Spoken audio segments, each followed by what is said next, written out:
Da da da da da da da, boys. Boom. Let's get back to 500 patrons. All right. All right.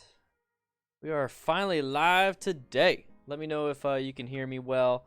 We're gonna be. I had to make some settings changes, but we are back to being live. I took last week off, pretty, like a lot. I took a lot of last week, but it was needed. It was needed. But yeah, let me know if how everything looks, how everything sounds, how everything is. Boom, boom. 6 p.m. a little late. Jack. Hopefully I didn't miss you. Hopefully I didn't miss you. I'll be streaming for about an hour, hour and a half, maybe 2 hours, depending on how crazy this goes, because I'm having a great time filming and doing a bunch of stuff. But if you're new to this, okay, so if you're one of those new subscribers, what we do is we talk about motorcycle accidents just like this. It's up here. We talk about motorcycle accidents. Sounds great. Glad to see you back. Thanks, Nick. How you doing? Kevin, how you doing? Sparky, Gordon, Andrew Lundy, how you doing? But yeah, that's the beauty of live stream. It's I don't have to, like figure out and make sure it's like super duper concise. Live streams are more so hanging out. So if that's if that's what you like, welcome, welcome, welcome, welcome.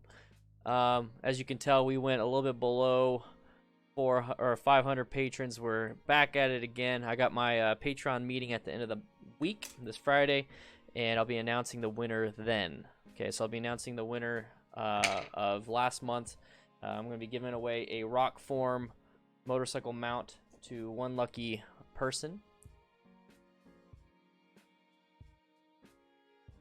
Got to get on Wi-Fi. Oh, snap, dog. To see what I can finally get your new bike. What kind of bike? What kind of bike? What kind of bike you getting? Guillermo G just subscribed. That's awesome. Also, the super chats. So see the bottom or the second one? That is the top monthly super chatter. So the first super chat will put your name there. Anyways, Dinah, how you doing? We're gonna wait for a few people to kind of come on in, and hey, you got a beard, Bobbi? Yeah. So that's the YouTube membership. So you get a beard on your second month. 2014 Yamaha Bolt. That is that's good. I was gonna say that's insane, but it's not that insane. It's a good bike.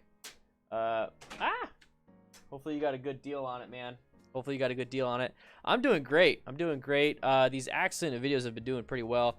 I've been taking you guys' constructive criticism very well. Actually, I don't even like to call it constructive criticism. I like to call it constructive input. Your constructive input has been really good, so I started working with it, and yeah, it's worked.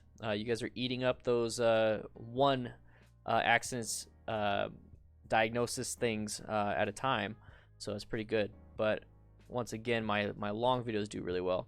Yeah, it's an Indian motorcycle shirt. I need to find myself a good shirt, so when I do these accident things, I could just wear that one shirt. So I'm looking for a quality shirt and put the DDFM patch on. By the way, guys, I still got tons.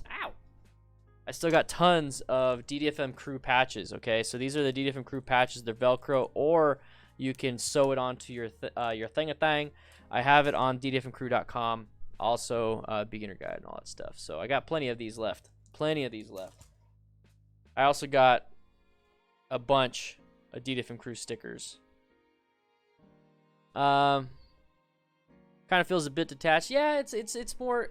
The thing is with me is that I've always put myself out there as just a normal guy. So when I'm doing these videos, they really are short to the point and instructional, like I'm a coach. And it's kind of how I am, but I'm working on it. Everything kind of improves as time goes on. The first few ones aren't going to be the greatest, and I kind of default to a straight coach on that situation. So that's kind of the issue there. But I'm working on it, man. I'm working on it. So the whole detached thing, I get that. Thanks for letting me know, though. Robert, how you doing?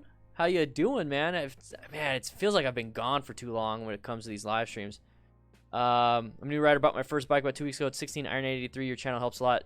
Dude, Kevin, that's a badass bike, dude. It's a good bike. The cool thing about the 883 is that you can get the 1250 upgrade, but your insurance, you can still put it as an 883.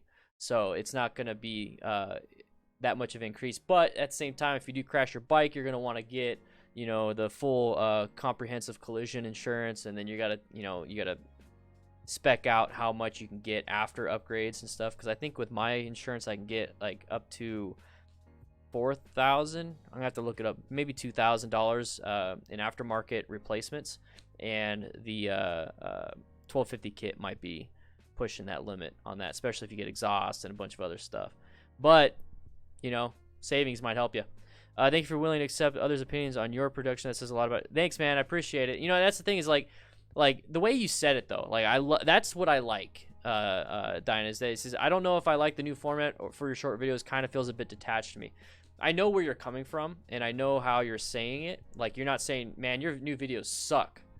I mean, it just feels like you're doing this, and that you're not saying that. So I really like the fact that you said it that way, and I will listen to that. I will listen to that kind of stuff and really integrate it into my production, so I make it better and better and better. Techno, yeah, Techno Barber. He's talking about the new 2020 Scouts. I just got an email on that. I haven't looked at it yet. What is it all about, man? Like, let me check my email. The 2020 Scouts are brand new. I have to go to like my 14th email. There we go. I'm looking at my phone real quick. 100th anniversary. Ooh, the 100th anniversary. Oh shoot. The Scout Bobber 20.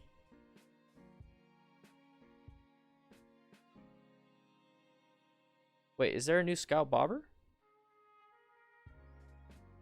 Oh, the fairing looks badass. Oh wow. There's a Scout 20. Does it say Scout 20?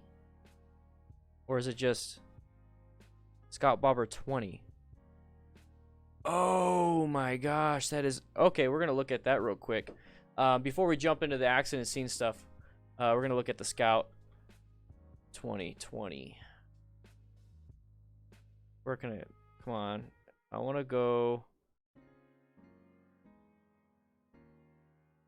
That's interesting. I might do a video on that because... That is something that is completely different. And here's the thing: is that my buddy Matt, my best bud, my bro, he works there. That's kind of where I got this shirt from that place. And yeah, so we got the Indian Scout. So he would know a lot more. So maybe this would be a really good after the ride video. So we got the Indian Scouts. Okay, so we got new to the family. Okay, the Scout Bobber 20. And the Indian Scout 100th anniversary. That 100th anniversary looks really cool. I like the 20 though. You got the regular Indian Scout Bobber, and then the regular Indian Scout, and then the Scout 60. So they got 5 models. This is badass. I wonder if they're gonna have. I mean, obviously not the 100th anniversary after this year, but the Scout Bobber 20 is gonna be a new one. Front. Oh, it's got laced wheels. Oh my gosh. Oh my gosh, it's got laced wheels. And then you can, they are kicking ass, guys. They are kicking ass. I'm gonna do a full. Oh wait, no. Let's go back. Let's go back. Look at that. Look at that. Look at that bike. Look at that. Look how mean that looks. Oh my gosh, that's badass. I love it. I think Nikki would love this. I don't know. She's at work right now, so she can't see this, but I'm gonna show her this because she really likes the Scout Bobber. But man, she would love how mean this thing looks. Woo! Love it. Thanks for letting me know. I saw the email. Because I got because I have an Indian bike, so I got the email, so I just wanted to see that. So thanks, man. I appreciate that. That's really cool. Yeah, Robert, dude. I mean, I wonder if anyone in your group, Robert here is part of an Indian motorcycle riding group in San Diego, right? It's San Diego. Yeah, I'm pretty sure it's San Diego. And I wonder if any of your new, if you get any new members that ride the new bike, dude. If you get any new members or anybody that gets that bike, send me a picture. I would love to see that. All right, so let me go back. 2 live a month, 1 short a week, and Nikki and you once a month. I got to put out a little bit more videos in that stickler. So what I'm thinking about, guys, is live stream Tuesday, Thursdays, Monday, Wednesday, Fridays, those short videos, or whenever they come up, like something interesting, and I feel like I want to share it with you. And then I'm going to do some Nikki videos, and then I'm going to do some other videos. So don't worry, I got a lot of stuff coming up. I'm just testing out the new format. Finally made it back to the stream. New Scout is a little more retro style. Yeah, it's awesome. I like the new format. It's nice having a shorter content taken when I can't watch longer vids and streams. That's kind of what I try to do, because I did make that hour-long plus video, and it was a really good format, and it's actually doing really well. But those are going to be few and far between because I still have these live streams. Hey Dan, sorry I haven't catch you on late. I finished with BRC and I have my endorsement on. Yeah, boy! I picked up my bike the 12th of this month. So excited. Thanks for it. Oh my gosh! Everybody give everyone Trey Bradley, dude. That is awesome. I got by the way, new emojis. I got the squid emoji, but I'm gonna give you the biker wave. I'm gonna give you a few woos. I'm gonna give a little of a shot. I'm gonna say A, and then I'm gonna give a doggo. So we got all these emojis, dude. That is awesome, man. Congrats, congrats, congrats. I love that, dude. Love that. Congrats, man. Let's see if we can hit 500 patrons again. Oh, I did another one. Let's go ahead and get rid of that. Hey, they still haven't fixed their YouTube thing. So we're going to jump into the stream real quick, guys. Don't worry.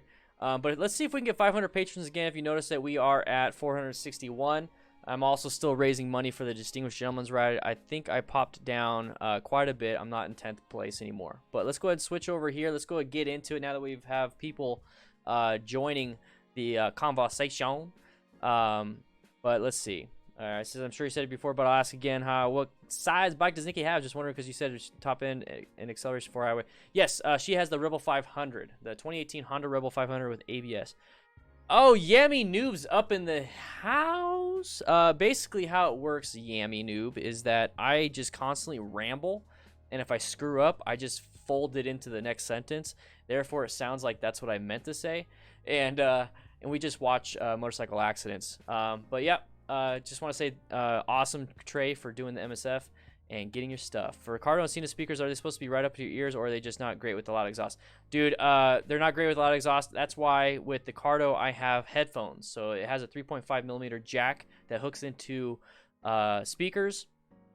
I took the speakers out and I put in headphones. That's kind of what I did. All right, so guys, we're gonna watch this first one. Okay. Oh no!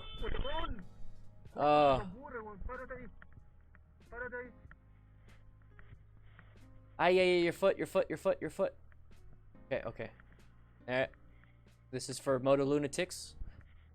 Not me. Don't submit your photos to me or videos to me. Okay. All right. Pulling off to the side to get people's attention or insurance information. Good. Stay calm.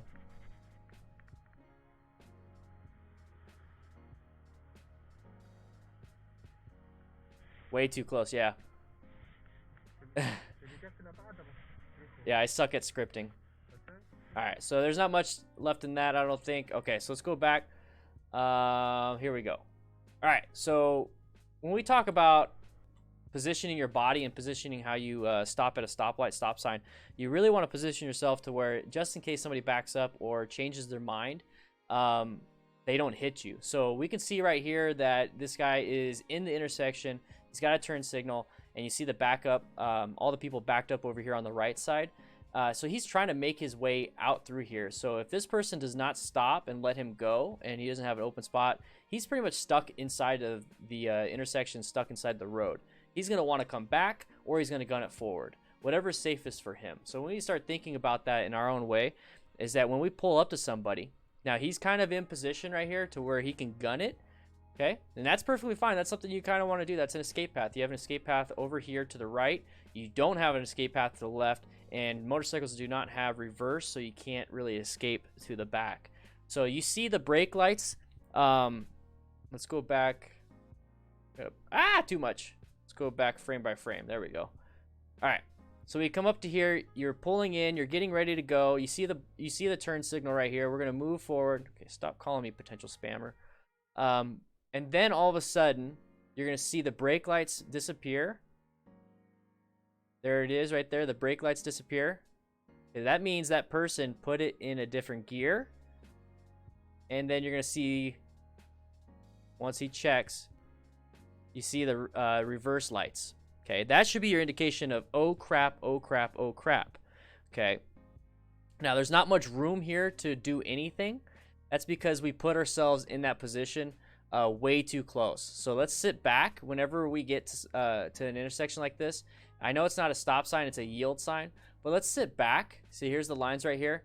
Right here would give you the best opportunity to not get hit by anybody rolling backwards. Now, if you pull it up to here, just be absolutely aware. What's up, Katrina with the top donation of the month, because you're the first one, but thank you so much.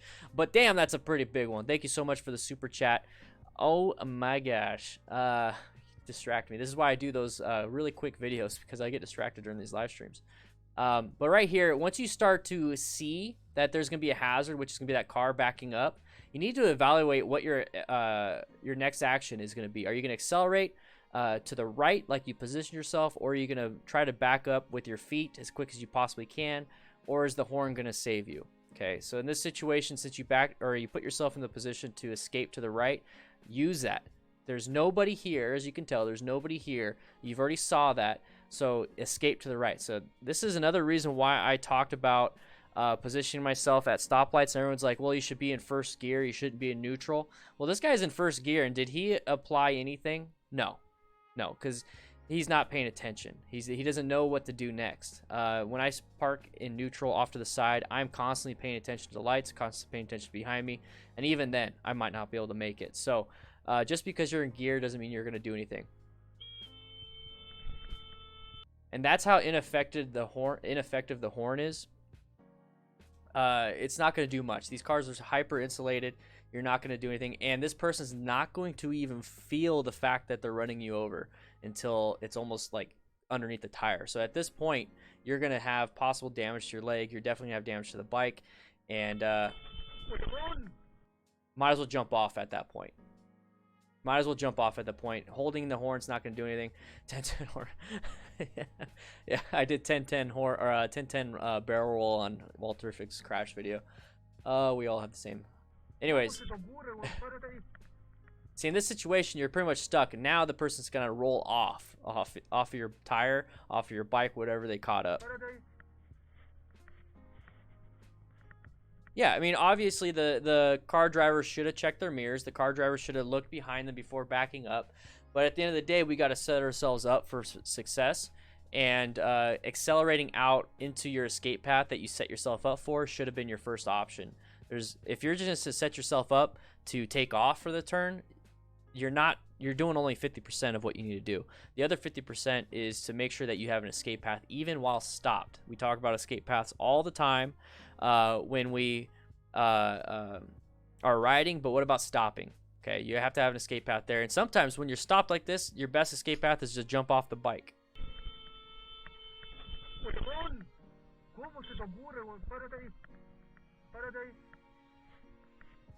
Yeah, let's not break. I don't like breaking the mirror.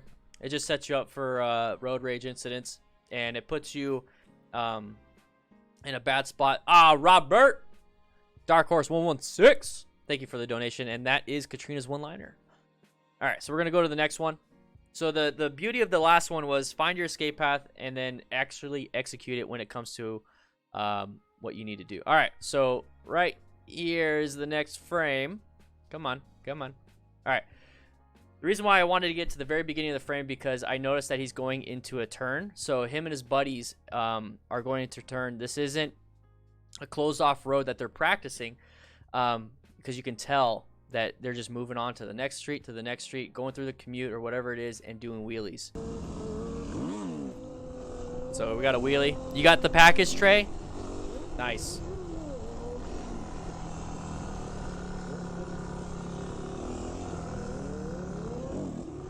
Oh.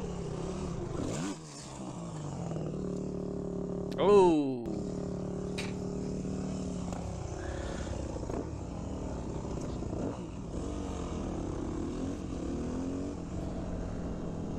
Ration gloves.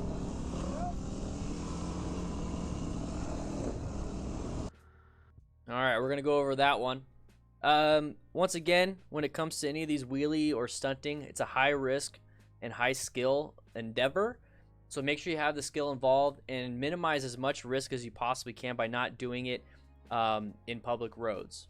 Okay, so it's already high risk. Why add more risk by doing it in public roads where you have to actually follow the laws of traffic, and you have to watch out for people wanting to hit you. So right here we got the first initial wheelie. So we got a wheelie going on. Can you tell if any of these vehicles have people in them, and then they might be opening their door, or can you tell if there's anybody running across the road? What about traffic in front of you? Can you see any of that stuff? You can't. So that's where we start adding the risk. Now, you can't see any of that stuff when you're doing wheelies anyways, unless you're, you know, kind of looking over. But from the camera's point of view, that's what I'm using. You cannot see around it. So this is why you do it in a parking lot, or you do it in an area where there's no traffic, because now you understand what room you have. You already understand how far you go. You understand that nobody's there. So now you can kind of block out any type of traffic situations, any type of roadway users, any of that stuff when you're out practicing in a closed off environment. But if you're doing it on the street, you gotta watch out for all that stuff. Whether you're on one wheel or two wheels, you gotta watch out for that. So why add in all that stuff? Why add in all that kind of stuff? Okay. Can't see, can't see, can't see. Let me go ahead and turn down the volume real quick. Can't see, can't see, can't see. He's already crossed right here. He's crossed. Hey, distractions. What's up? Distracted me. He already went across the line. Okay, he's off on another line. He can't really tell what's going on. But also, let's go forward just a little bit if I can. Oops, wrong button. Am I pushing? Oh, I'm pushing the wrong. I'm pushing the wrong. There we go. There we go. So it's a right turn only lane. So this whole situation, this whole street ends. It ends. So he has to turn right. But he's still on a wheelie. I think he sees that and then crashes. That's a big issue. There's the dump. There's the crash. And because he has to make a right-handed turn, he's still in the middle of the wheelie. There is a completely blocked off area with a fence. So he was going towards a fence, not knowing what you're supposed to be doing, and doing it in the street, not good. So take a quick look. He wasn't going very fast. And look at his gloves. This is improper motorcycle gear. Now, Thrashin is a motorcycle company, and they don't advertise that these are good gloves when it comes to impact and abrasion resistance. Okay, these are just like for comfort and for extra grip. That's all they're for. Oh, we still need a squirrel emoji. Yeah, he's trying to do the wheelie through the turn. It doesn't work. But look at his hands. Like, that's the top of the glove. And then a little bit later, he shows the other side. So his finger actually goes through the glove. And why do you think he's looking at his fingers? He's looking at his fingers because he felt some pain, more than likely. He's also not... Oh, are those Nikes? Guys, those are Nikes. Those are Nikes. 1 second. We could put a little bit Nike in the chat. Those are Nikes. Skin-tight jeans or khakis. So obviously there's no armor in the knee. There's no armor anywhere. There's no abrasion resistance. Not wearing gear other than helmet and Thrashin gloves. Thrashin gloves, like I said, these ones specifically do not offer any protection.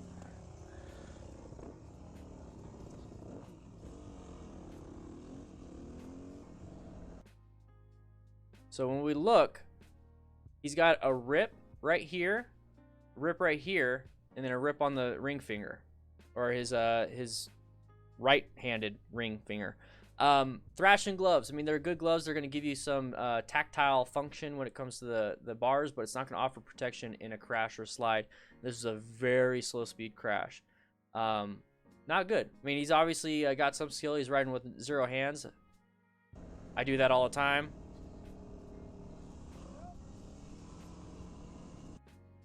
But they're on their way to get out of there.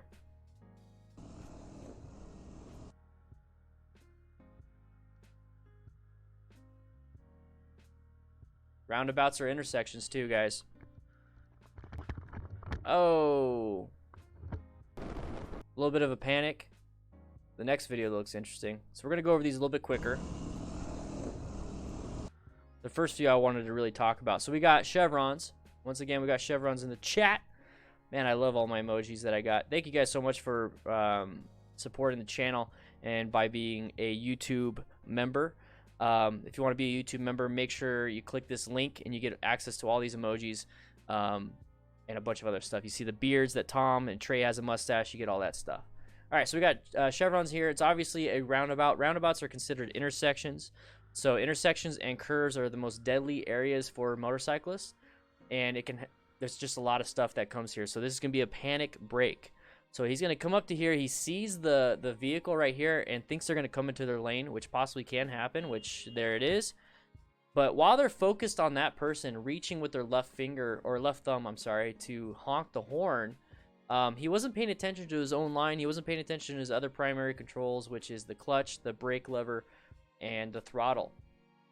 So in this situation, yeah, it's a good idea to see what the hazard, but let's not remove our hands from taking evasive maneuvers just so we can hit the horn. This is why I say horns are pretty much useless, because people can't hear you, for one, but two, now you're removing your hands and pushing on things that really don't need to be pushed on.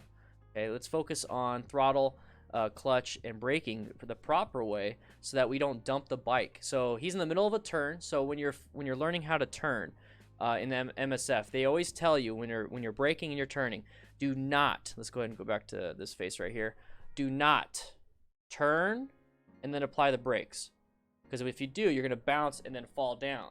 Okay, you need to straighten up the handlebars, brake, and then you'll stop like that. Okay, so if you have it turned and you apply the brakes, it's going to bounce you. The suspension is going to bounce and it's going to push you off to the side, or that front tire in the middle of the turn is going to lose traction and dump. Okay, so here, just continue on with your turn. Slow down, straighten up, slow down if you can, or progressively apply braking pressure to that front brake. And that's something that you learn in the MSF also. You could do that during a turn too. But this right here looks like a panic. There it is. The panic drop, bike stalled, and that's it. So right there, really practice your braking, especially in a turn, emergency braking in a turn even more. And you learn that from the MSF. All right, so we got this next one, 6-speed for life. That's his name on the bottom right corner. I don't think you guys can see it. He's going 72 miles an hour. We got construction here, all these things. I want you guys to start writing what you see in the chat. I'm going to let it play, and then I'm going to talk about it myself, okay? Here we go.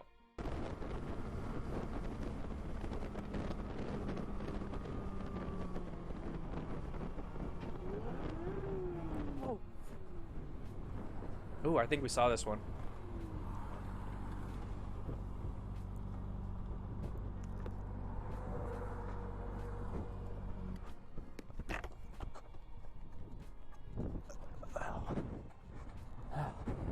Is he off the...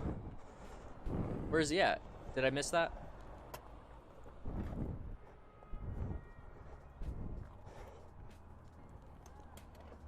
Pavement changes. Very good. Oh.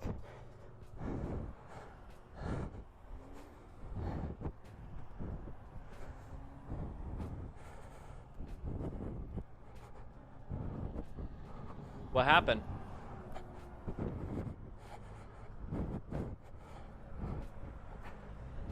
Start writing what you guys think happened. Are you good?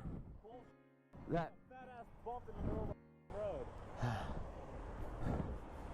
yeah. I'm probably gonna lose my license because I'm on the interstate. Oh no. Okay. At the end he said he's probably gonna lose his license because he's on the interstate. So what does that tell you guys?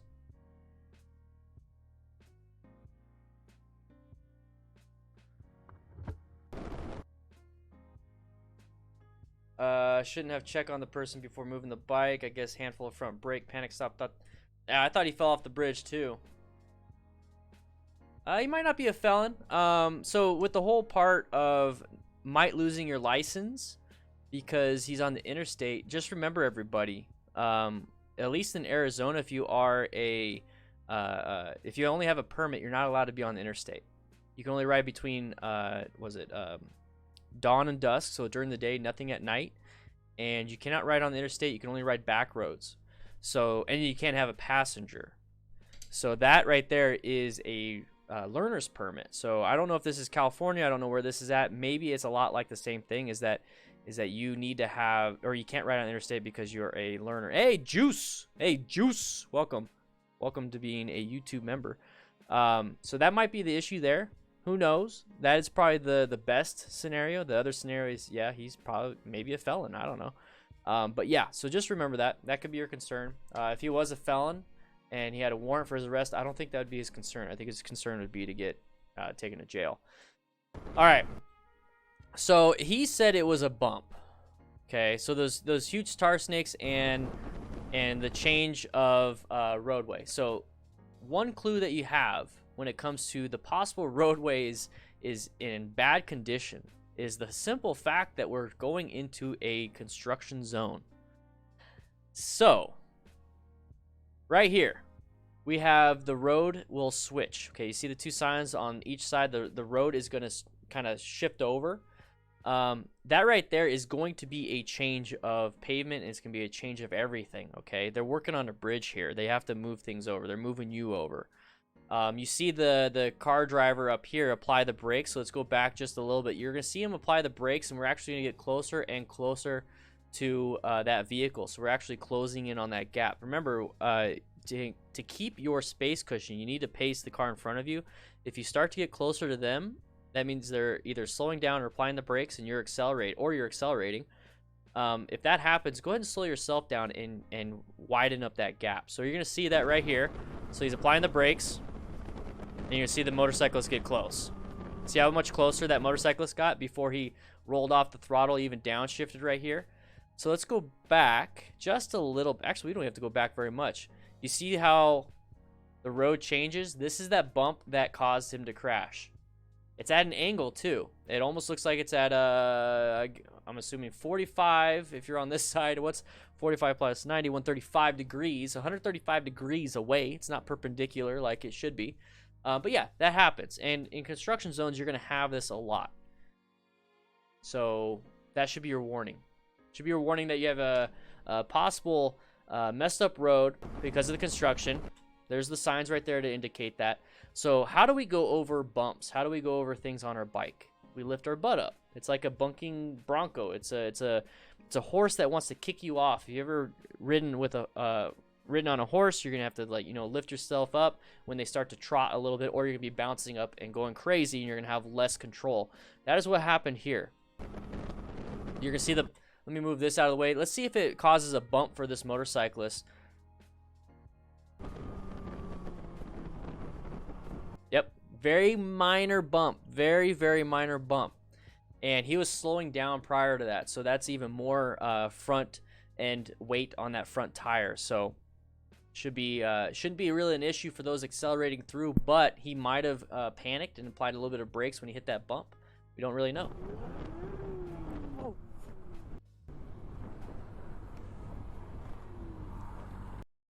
Look how far the bike slid. Welcome, Juice. Dude, Ninja 650. Dude, that's awesome. Look how far the bike slid. So this is the end of the bridge. And the bump is at the beginning of the bridge.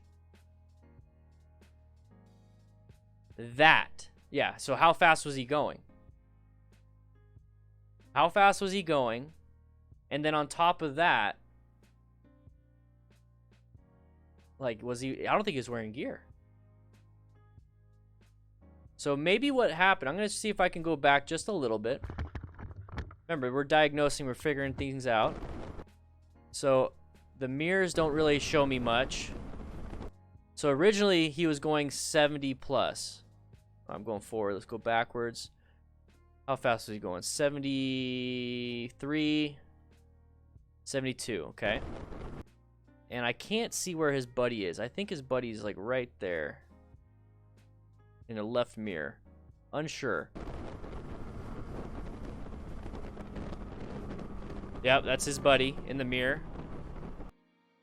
Buddy's in the mirror right there. Right in the left mirror. That little light. So I have my assumption here is that he was going 73 up until the moment he crashed. I think he didn't realize people were slowing down in front of him. Got up to the bump, hit that bump, saw what was happening, applied the brakes. The handlebars were slightly tilted, and it caused him to drop the bike. Yeah, right now it's 58 for him. So that's my guess. But that's where he said he dropped. Now let's go back. Look how far that drop is and then how far he slid. His bike slid. Now his bike slid. He probably went about halfway, but still, as we saw from the thrashing gloves where it was very minor, just imagine at 75 miles an hour sliding halfway across a bridge. Okay.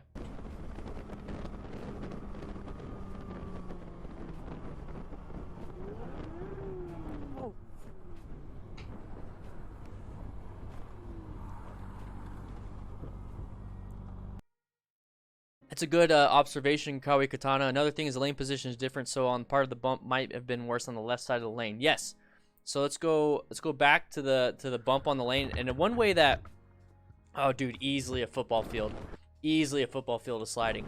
Let's take a look at the car up ahead. Now, Nikki made a great observation when I would right up front, is that she'll watch how I handle bumps and everything to know that there's a bump coming up ahead. I think I told her that before, but I'm going to let her have the credit on that one.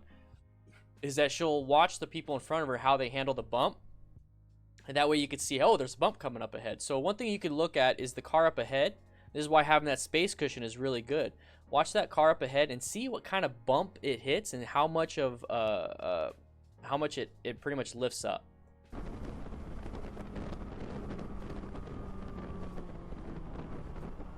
Not much, but it could be just enough for that motorcyclist in the back. Is there such a thing as either you can afford a bike or you can't? Yeah, there is a thing if you can afford a bike or you can't.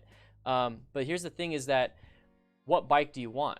Now, if you're saying that I can't afford a BMW 1000 RR, therefore I can't ride a motorcycle. No, you can buy a used bike for really cheap, really cheap, and now you can ride. It's just that, you know, your goal of, can I have this crazy bike? I can't afford it, therefore I can't ride. That's not the case. Let's lower our expectations down a little bit, practice on something a little bit like this, and then before you know it, when you can afford it, like let's say even 5 years later, you have 5 years of experience on a bike.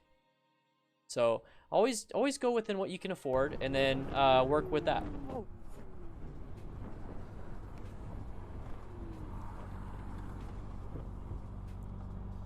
Let's move on to the next one. I want to see what type of damage this guy has. Yeah, Are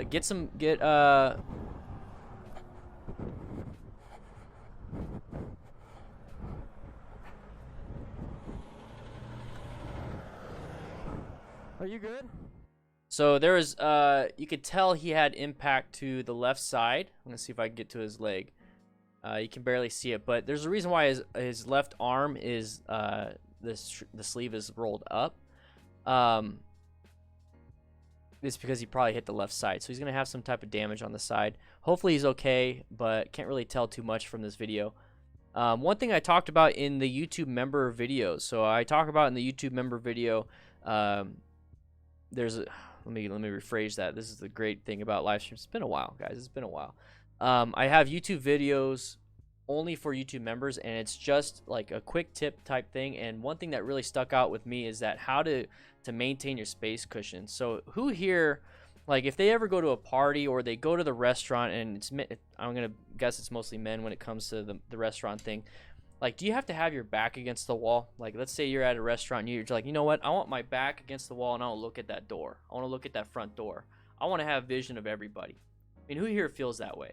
I personally feel that way. I want to have vision of everybody. I want my back against the wall. I want to see the entrance. I want to see this, this, and this. I even make my kids get up if they're in my seat, because I'm like, I want to see this. And it's mainly for situational awareness.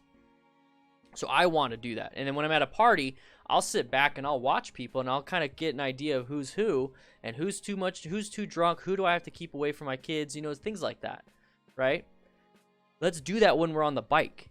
So let me go back to this real quick. Let me go back to this video. I'm going to scroll back to where this guy was at up front. This is you sitting back. This is you sitting at that restaurant and you at that party. This right here is you sitting back. You can see all, this is a party member, this is a party member, this is a party member, this is a party member, or this is a restaurant goer, this is a person about to eat, this is a person walking into the restaurant, this is another person going to the bathroom. We are sitting back. Let's sit back and watch. Because if you're within the action, you don't know what's going on. So if you're out there talking to a group, do you know what this group over here is doing? Do you know about that guy that just came into the house? What about you went off to the bathroom, or you're about to walk to the bathroom, or you're talking to the waitress? Actually, let's take that back. You're talking to the waitress, giving your order. Are you paying attention to everything? Do you know what do you understand? So right here, when it comes to motorcycle riding for the situational awareness, let's sit back. Let's sit back. Same thing for me, Michael. It's kind of the same thing. It happens to me too. I don't like being near people. And that's probably what helped me out, is that let's sit back. As a safety officer for firefighting and even police, I don't know how police does it, but for firefighting, there's a safety officer that sits back at fire calls or massive accidents on the interstate or anything big, especially fires, always at a fire.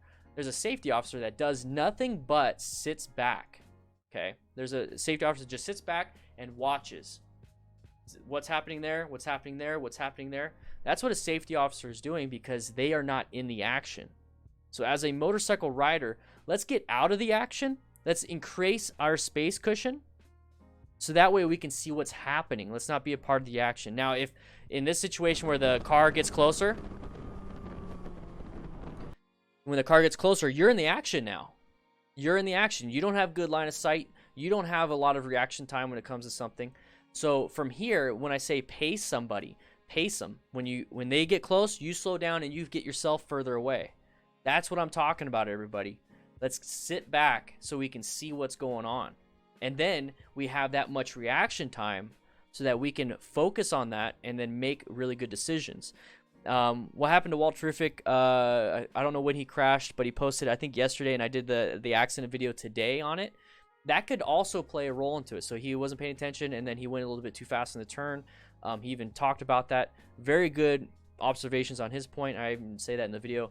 We're not here to make fun of anybody. Everybody crashes. It happens. But what we can do is the too much speed really decreases space cushion. He became part of the incident. If you sit back, you can actually navigate a lot of these problems by, oh, there's a turn coming up ahead, instead of last second, oh crap, there's a turn. It's because you sat back at the party or at the restaurant and you saw the turn coming into that front door, right?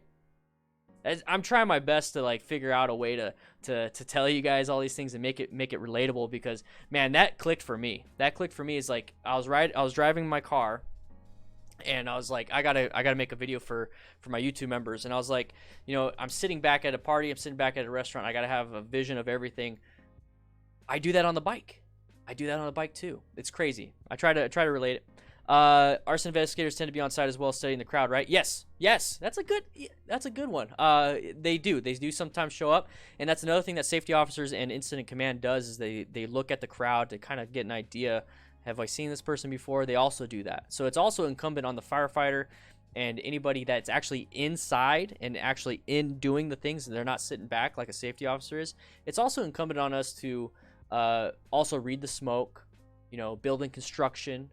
So you know that, you know, hey, the fire's been going on for 5 to 10 minutes. This wood frame construction is going to collapse any minute, because if it hits the structural members, anything over 10 minutes is going to cause structural collapse. All these different things. Okay, you start to realize all these things, and you have to understand it. Now, as a firefighter, it's like, that's good to know. It's going to save your life. But is it something that you use every day? No, it's not.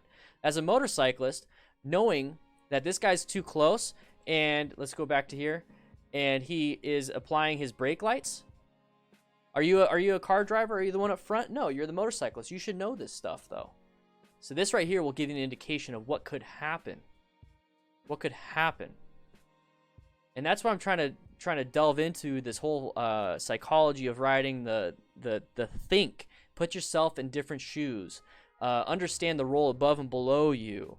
You know, all these different things. And I think that's what's really kept me safe, is because 10 plus years as a firefighter, I had to look at you know, the smoke, you know, the conditions. Is it puffing? Is it gray smoke? Is it yellow tinge smoke on the windows? You know, we're gonna have a backdraft. Are we close to a flashover? You know, what type of stage is this? Decay stage, or is it an incipient stage? Like, all these different things I had to figure out and focus on. And at the end of the day, everyone's like, well, you just put water on the fire, right? No, we don't just get on the motorcycle and hit the throttle. We have to do a bunch of little things here and there. And that's what I want you guys to start thinking about. At the end of the day, having all the skill in the world is not going to help you if you cannot see what the hazards ahead of you. Okay, you can be the best firefighter in the world, know how to put the wet stuff on the red stuff all day, every day. But if you can't read the smoke and you don't know how long the fire's been burning, therefore the structural members is going to collapse on top of you, then you're going to die in a fire. There's a reason why we had 20 plus hours a month at minimum of firefighter training. Okay, so I'm only asking 2 hours a week, maybe, from you guys to go out into a parking lot and practice. That was my little soapbox. Sorry about that, guys. I felt like I had to share that because, you know what? At the end of the day, I want you guys all to be safe, and I'm sick and tired of seeing people crash, even though that's kind of my job now to talk about crashes. Yeah, sorry about the soapbox, guys. I got a little. I haven't been able to do a live stream in a while. Just had to do a soapbox. All right. So at this point, we're gonna go ahead and chat with you guys just a little bit. I'm gonna answer some of your questions. Okay, I'm gonna answer some of your questions. Your fire department only trains 2 hours a month. Oh my gosh. In order to have the ISO rating that from the departments that I was a part of, it had to be 20 hours a month just for firefighting. We had to do 10 plus for EMS. And then we had special other stuff, and then we had live fire, we had all this other stuff. So we constantly training. When you're not running a call, you're training. And that was because honestly that they talk about, you know, train like your life depends on it. When you're in firefighting, train like your life depends on it. But what about motorcycles? That's why I try to apply that to motorcycling. We need to train like our life depends on it too. Okay. And it's not necessarily training your throttle or training your front brake. It's training your mind too. Training your mind. And maybe I'm getting on a soapbox because I'm drinking a Bang energy drink at 3:40 in the afternoon and I haven't had anything to eat today. Oh, so full volunteer though, not ideal. Yeah, that could be it. But 2 hours a month, that's still pretty good. That's a lot better. If it's two really condensed like good hours, that's a lot better than 20 really crappy, just sitting back, not really paying attention hours. So that's really good. I always face the door too. Also a tip, a former mobster gave me. Yep.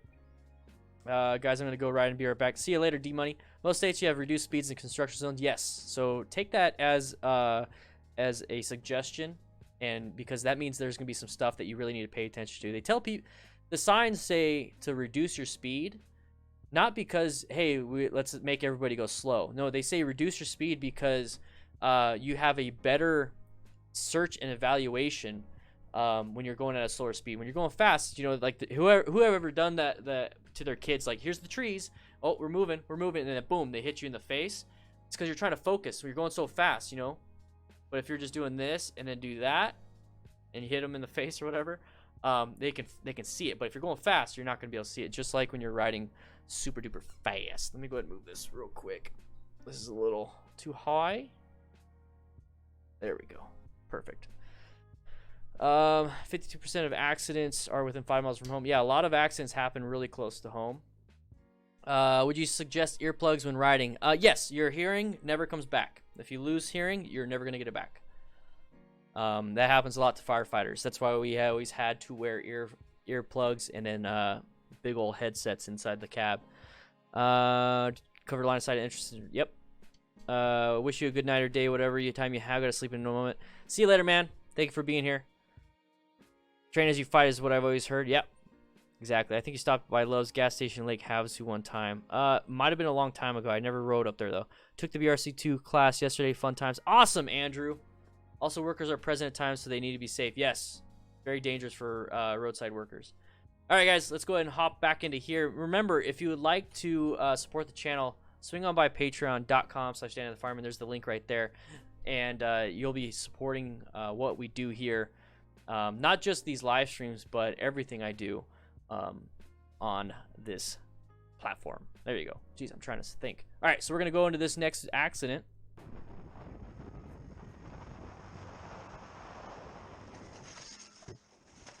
Low side.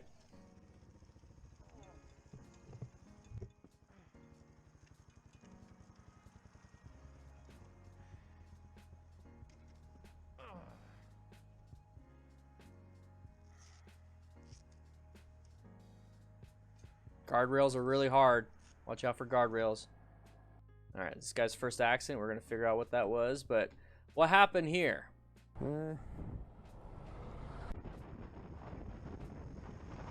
Looking where he wants to go. Good. A little bit too fast, maybe, for the turn. It doesn't look like he applied any front brake. I can't see. The camera angle is not the best. I definitely can't see his front hand. And I don't think he grabbed front brake. I think he just approached this turn a little bit too fast. Remember to slow, look, press, and roll. So slow down before the turn. Look where you want to go. Press to initiate counter steering, and then roll on the throttle when you're getting out of the turn. Okay, so right here we see him maintain his higher rate of speed for the turn. Okay, because remember when you turn, you kind of have to slow down, like slow, look, press, and roll. He maintained his speed all the way through, and his line was initially on the inside. So you're basically trying to keep it, at this point, you're trying to keep your line all the way next to this line. So he didn't maintain like a middle or an outside, inside, outside. He went straight to the apex, which is right here. Okay, the apex is the closest point to the inside of the turn as possible. If he's already right here, this is the closest point. He's got to maintain that lean. He's got to maintain that angle the whole time. Okay, if he got to the apex over here, that would be the sharpest point of the turn for him. So if that's the sharpest point of the turn for him, he could easily let out and make it nice and straight. But if this is the sharpest point of the turn, he still has all of this turn to go. So this was bad line selection. And see how he had to turn out even harder? You guys can barely see it. There we go. He had to turn even harder, and when he turns even harder, he loses traction. You only have so much traction on your bike for acceleration, deceleration, and turning. He used a lot for the acceleration portion, which was leading up to the crash, and then he was also using a lot for turning. He used too much of the turning, so he went over the 100% of his tire traction and then caused the low side. At no point did he decelerate, so the deceleration didn't cause the incident. He was going too fast and too much turning for the turn itself. Dino Rider, good job. Yeah, I like your guys' input, and that's the thing, guys. I really like the fact that you guys talk in the chat and you come up with your own conclusions. Remember, these are my conclusions. These are what I see. If you see something different, please, please, please write it in the comments, and we could all learn together. That's the whole point of these things. I'm not here coaching you guys. I'm here having a chat with you. That's all it is.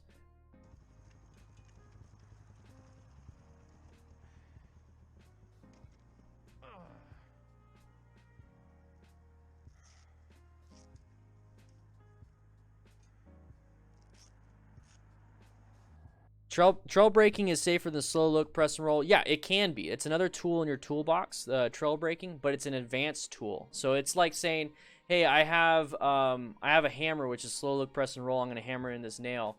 But then now we have like this giant mallet for like these small little nails, and that's trail braking. So the only time you need a giant mallet is when you have giant ass nails, right? So those giant nails that you have is when you're doing really crazy speed turns, because you need to have that giant mallet. You need to have that tool for that specific incident. This incident with what happened here, this is not a turn that really needed any type of trail braking. This is a typical turn right here, okay? So on this one, slow look, press, and roll will get you through this turn, and that's a beginner skill, okay? So beginner skills, you need to build upon that, because at no point can you take this turn super duper fast, never do slow look, press, and roll, and I'm just going to do trail braking instead. Because slow look, press, and roll, you still have to look where you want to go and roll off or roll on the throttle when you exit, right? At no point in trail braking does it say look through the turn, roll on the throttle throughout, all these different things. So that's why it's built upon the beginner skills. So slow look, press, and roll, you need to master that before you jump into trail braking. Because in slow look, press, and roll, you can add trail braking in between the look and the press. And then you maintain your trail braking throughout. So it's just adding. You're adding more and more and more with trail braking. You need to know slow look, press, and roll first.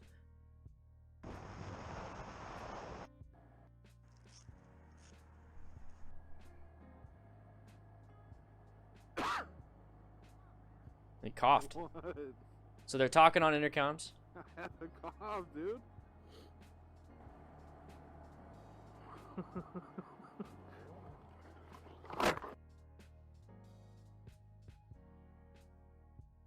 I think we saw this one before. He muted it. He was like screaming loud. Like he was in a lot of pain. So I think he actually broke a few things. All right, so this was a panic break. What? So he's talking to somebody else that is riding behind him, okay? And I don't think this was an issue of ego or peer pressure. I think this was an issue of not paying attention to the road ahead and kind of paying attention to the conversation. I had to cough, dude.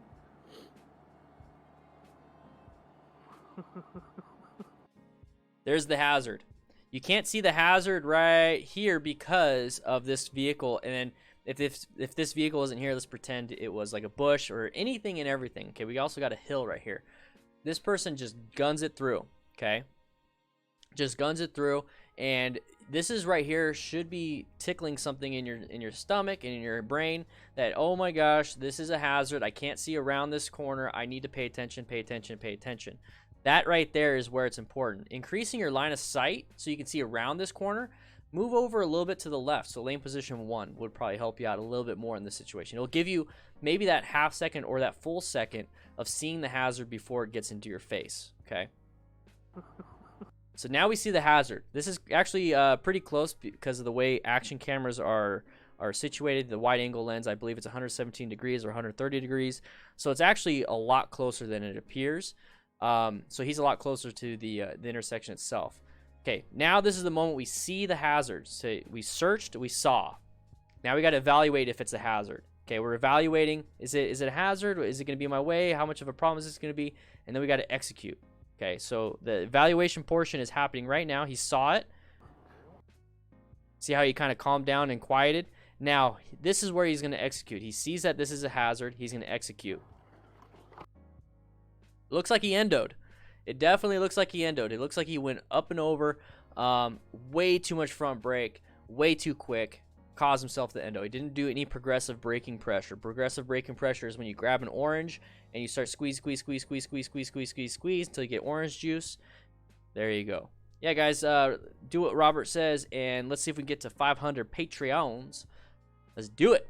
But he did that. But take a look at what happened to the other motorcyclist. The other motorcyclist did a panic braking too.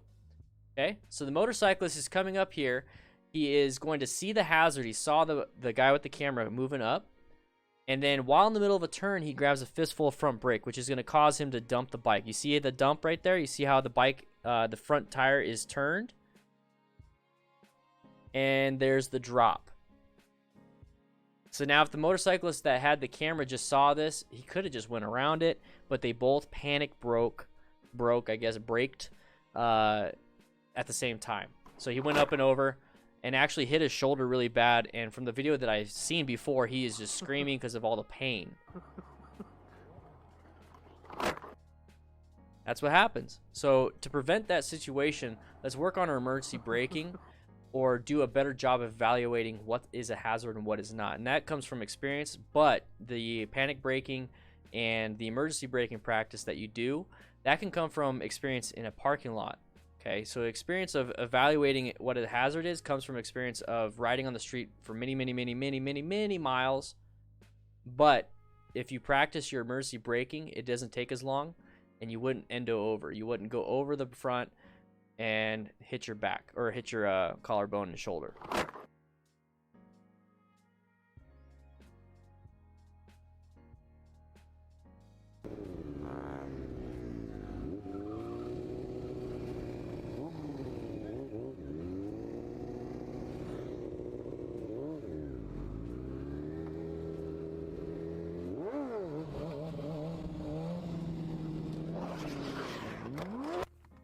Ouch. Okay. So a quick question there was that the other rider didn't have a stop sign. So like, could you sue the city and all that stuff? In residential neighborhoods, a lot of times they don't have stop signs. It's kind of at your own risk type thing. But any traffic that is moving, so that was a T intersection. Any traffic that's moving, you're supposed to yield. It's part of your driver's education that you take, and a lot of people don't remember it. So yeah, Bobbi right here in a parking lot, Dino Rider with the squid emoji. Yeah, he's not wearing very much, but this is what I'm talking about when it comes to stunting. I'm perfectly fine with this. Right here, you minimize your enough risk. It's still high risk, high skill, okay? But you removed roadway hazards, you removed pedestrians, you removed what else? If you did a quick look of all this stuff, you removed how the road condition is. All these different things. you removed, but it's still very high risk because it takes a lot of skill. Yeah, you got to worry about trucks coming in, but maybe this is like after 5 p.m. or after whatever it is. Maybe they think nobody's coming in, but truckers, they do your thing all day, every day. But right here, doing a wheelie, looped it, not wearing gear, so minimize your risk a little bit more by wearing gear. Simple as that.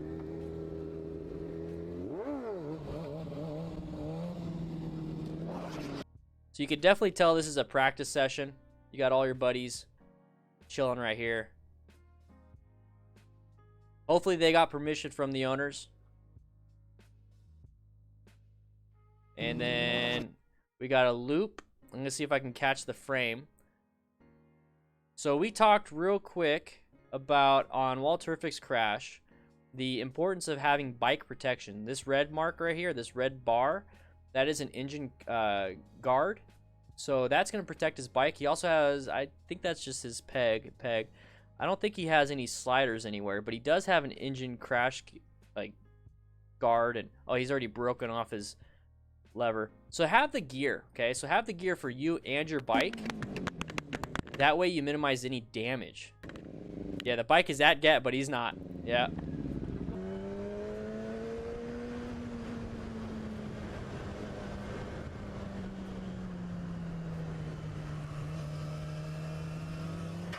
Oh, low side. Look at all the dirt. Oh, there's another angle. I think.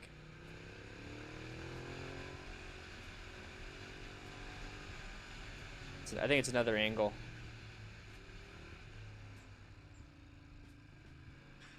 Yep. All right. So let's go back. Okay, high rate of speed. Also the ambient air is cold. And you can tell this is actually a very crappy quality video. But you can actually tell the ambient temperature is really cold because you got snow on the ground. Okay, you got snow on the ground. Let me go ahead and put this at 1080p. There we go. You got snow on the ground. Okay, snow on the ground, the road's gonna be cold. Maybe your tires are warmed up. We don't know yet. There definitely could be debris because remember, snow is just frozen rain, like frozen rain. Okay, there's sleet and all that stuff and hail and all that stuff, but at the end of the day, it's water. It's frozen water. Okay, when it comes to any type of rain runoff, we're gonna use rain and this as an example, is that you're gonna have debris getting moved. I talked about that in my rain video where that woman in the roundabout slid down. Is that you're gonna have the rain and snow move debris. Okay, so it's going to move all the stuff around here where typically it wouldn't be. So really watch out, and possibly a patch of ice. And then Tom right here, he's talking about the shadows. Great, thank you for reminding me. Is that when you have shadows and you have sun peeking through trees and stuff, you're going to have this really weird phenomenon with your eyes and your brain is like it breaks the line. It breaks your concentration on what you're doing because it's constantly just flashing at you. And it's constantly messing up what you can see on the road.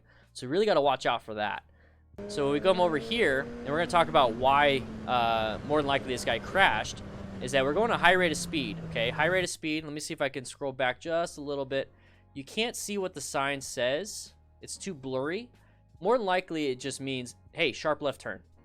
So sharp left turn, okay. What's up, Faradian Moto? Hopefully I said that right, dude. Thank you for the kind words. But it's a nice sharp turn. You can't see around this, and I don't know if this is a two-way road, but it's a sharp turn. So we're gonna use a lot of the road as we can. But I like the fact that he has a good body position. You notice how this is the mirror and his head is tilted over, so he's got really good body position. But really good body position. Your bike is in a really sharp lean angle. We're on a street road that possibly has debris. And look at all these leaves. Look at all these leaves. Who knows? Maybe there's a bunch of leaves on the ground. We don't know the road conditions. We don't know what's around the corner. Maybe we're trying to keep up with our buddy, but we also have to keep a good space cushion from our buddy. We don't want to get too close and crash into him. And then we have somebody behind us. So we have like this massive amount of stuff that's going on in our head. And we're so focused on what? Getting our knee down? And the reason why I say that is because of the next video. Low-sided. But look at all the debris. We're gonna watch the next video. So on this video, this guy, you see, it is a two-way road. That's something that this other guy didn't mention. But you see how it's a two-way road, barely any room? So maybe we shouldn't be doing these knee-down things. Maybe we shouldn't be trying to take these curves as fast as possible. Maybe we should do that on a different type of road. Let's not do that here. Let's do that on the track. Or let's at least do that on a road that has a centerline stripe. You know what I mean? So right here, we're utilizing the full road on a blind turn. Now watch this motorcyclist when he goes to this turn coming up. He gets in a good body position, and then boom, there's the knee down. So who knows? Maybe he's trying to touch his knee. I don't know. But that has no place here. That has no place on this road, this situation, this area. Is it a wonderful tool? Yeah, getting your knee down is a great tool to use, but it's a tool to use in a certain situation, okay?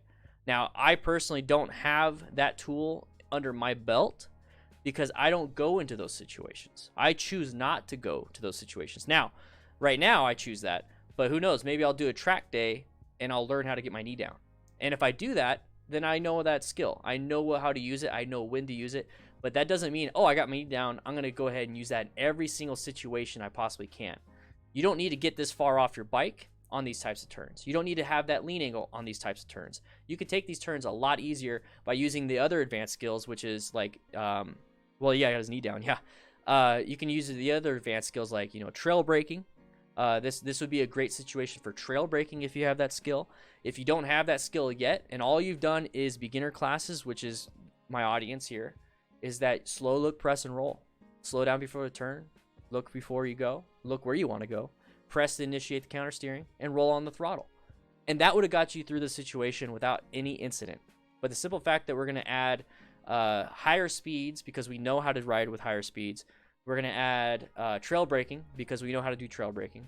We're going to add knee down because we know how to do knee down. Doesn't mean you should. Just because you can doesn't mean you should in this situation. There's a lot of situations that we come up to. Just because you can doesn't mean you should. There's a lot, like I said, a lot of situations like in intersections where somebody's coming out and left in front of you. Well, it's green light for me. I'm going to go. Just because you can doesn't mean you should. See, he got his knee down. Look at that. He's got his knee down. Good for him. Good for him. Oh, never mind.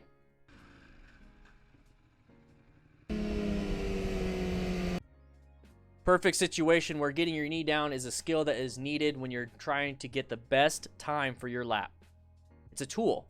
It's a tool. It's not a tool that we need on the street. You see how he's getting his knee down? Good on him. He's practicing. He's doing his thing out on the track. And you also notice 48 miles an hour. Okay? Wide open road. No cross traffic. No traffic coming at us. Road is in good condition. If you slide and fall and crash, you're going to go into grass or some gravel. But it's a wide open road.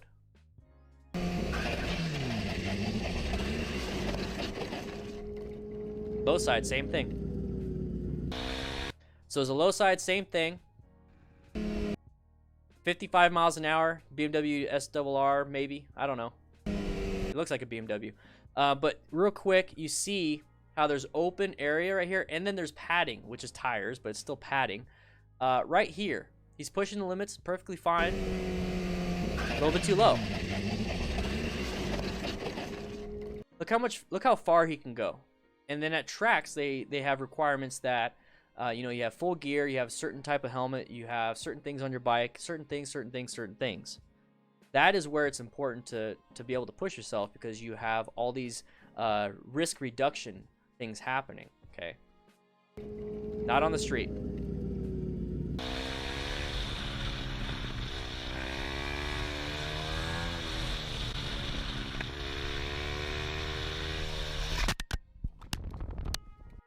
What was the sign that predicted that this was a what kind of turn? What was the sign? Does anybody remember what the sign is? I'm gonna see if I can get it right to the beginning of that. There we go. What was the sign? Dynarider. I love the fact that you guys are using your emojis. Remember, guys, if you want to become a YouTube member, it really helps with the channel. The latest YouTube member was Juice. Welcome, Juice. That is a way to support the channel. Another way to support is on patreon.com/DanTheFireman, or just share the videos. Just share the videos. weave happy. Yeah, you know, having a little bit of fun. I bet you his phone would stay on the bike if you used a rock form. Use the rock form mount, boys. Which this Friday I'm announcing the winner for the August giveaway. So the winner for the August giveaway is going to get this rock form mount. It's pretty sweet.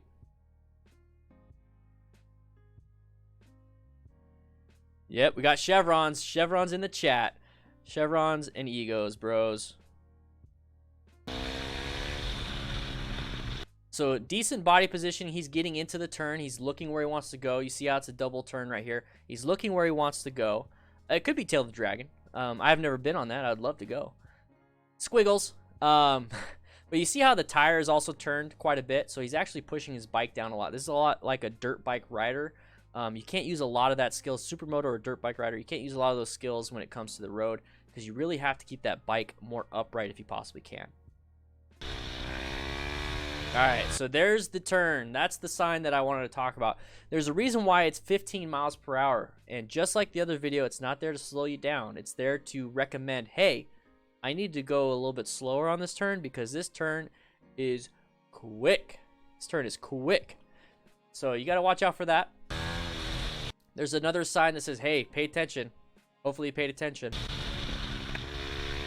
So you see how far, so now he's looking through the turn, that's really good, but you see how far the bike is leaned over. Let me go and scroll this up just a little bit. Blubber Bubble is the guy.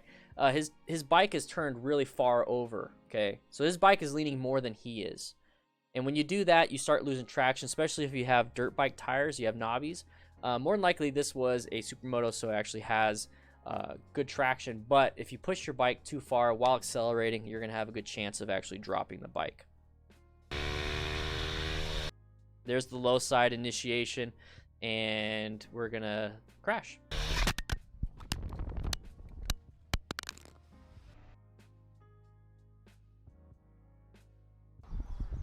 So his buddy picked it up. I skipped the buddy part. He's still alive. Yeah, it's gonna be a. My phone's still there too? Yeah, your phone's good. Man. All right, so the bike went down there. More than likely, he also did, and you're gonna start sustaining injuries.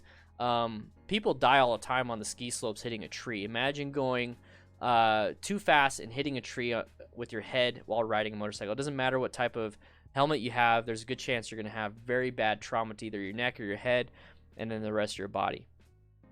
Man, alrighty.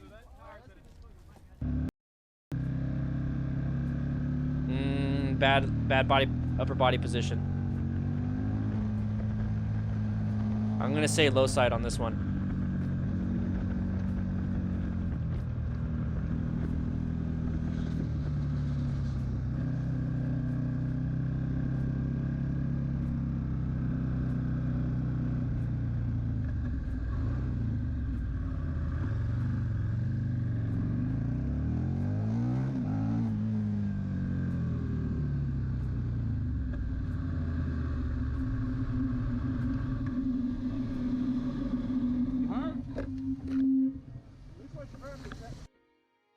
All right. So, when I said improper upper body positioning, you can kind of see it. Hopefully you can see it on your screen. All right, this first turn, and it's hard to see on that one. Let's see about the second turn. There we go. Can you guys see that? Hopefully you guys are able to see that. See his upper body? Let me see if I can zoom in.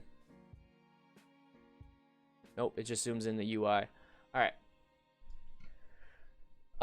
See the body positioning? This is what I'm talking about. Knee down is not always the thing that you need to work on. Getting your knee down, it's a cool tool. It's a good tool. But the thing that caused him to crash was not the fact that he got his knee down. It's the fact that his upper body is not in good position. His upper body is squared up with the handlebars. It's not leaning towards the actual corner. Getting the knee down, that was probably his one thing that's really going to help him out. Or not one thing he's going to help. That's the one thing he's focused on is getting his knee down. And he's not focused on the upper body portion. Okay? So the bike is leaned over quite a bit just so he can get that knee down, but his upper body is not. Okay? Really got to lean towards that turn. Keep that bike more upright. Not always important to get that knee down. Did it here. He's going to do it here again. You can really see it. You can really see it. If I can get... Okay, he's got his knee down, but his upper body, it's got this like a little weird curve in it that's keeping him upright. Like his head and everything is upright while the bike is leaned over. And there goes the low side.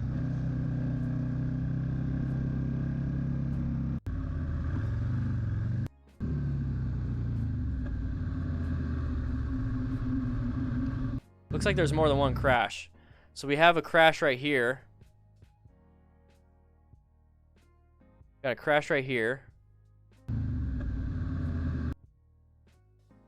We got a bike. I think it's upright right here. More than likely the other bike is down here. So we've had multiple people crashing. Couldn't see the full video on that. More than likely they were focused on what happened and then dumped the bike themselves.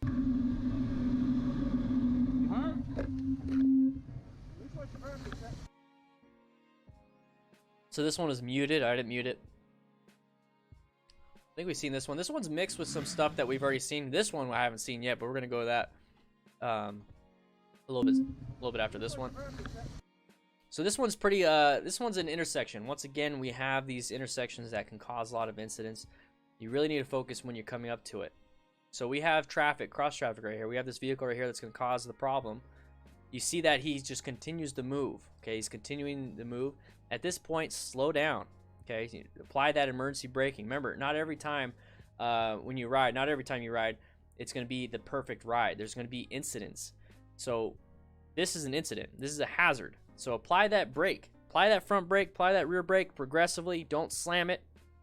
Apply it, because in this situation, he's going to keep going. So you need to slow down enough. And towards the last second, when you're slowing down, release the brakes, swerve out of the way. Swerve to the left.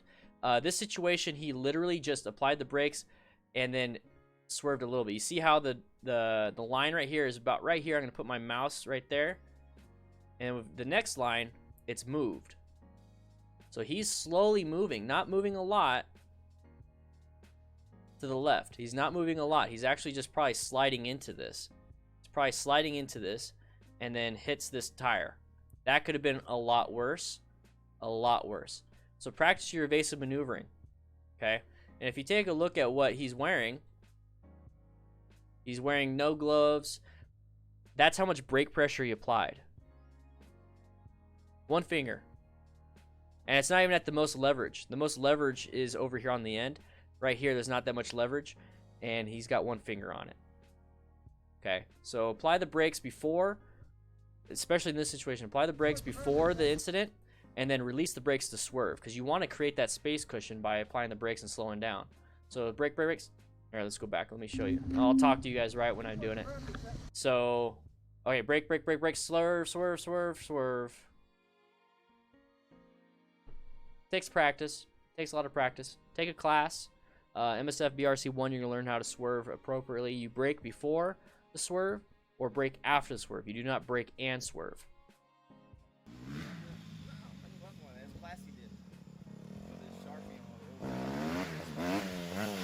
Oh, poor kid. That's a kid. That was a kid. Practicing in a closed area, that's great, okay? High risk, high skill, still it's the same thing as being in a parking lot. Same thing, okay? This looks like it's a private property. But since it's so high risk, part of that high risk comes from falling, okay? So let's mitigate that risk by wearing full gear. Okay, full gear. If he fell, the only thing we have to really worry about is the bike at the end of the day, and maybe seeing if your gear's still good. So right here, you see how even touching the ground, it's gonna launch your feet back, and he's still falling. Hands are put out. There's his hand right there. Hands are put out. You're gonna have road rash on the hands, road rash on the legs, all those different things. His head's gonna be protected. His head hits the ground. His head's gonna be protected. But you got all this exposure. As a parent, I would never let my kid do this without full gear. I knew it. If you're saying I knew it at the end, then you should have your kid with full gear.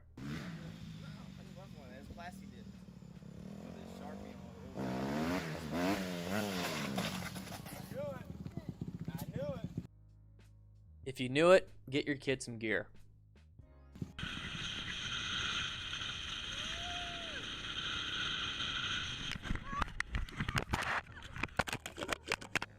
think we've seen this one before. Yeah, we definitely seen this one before.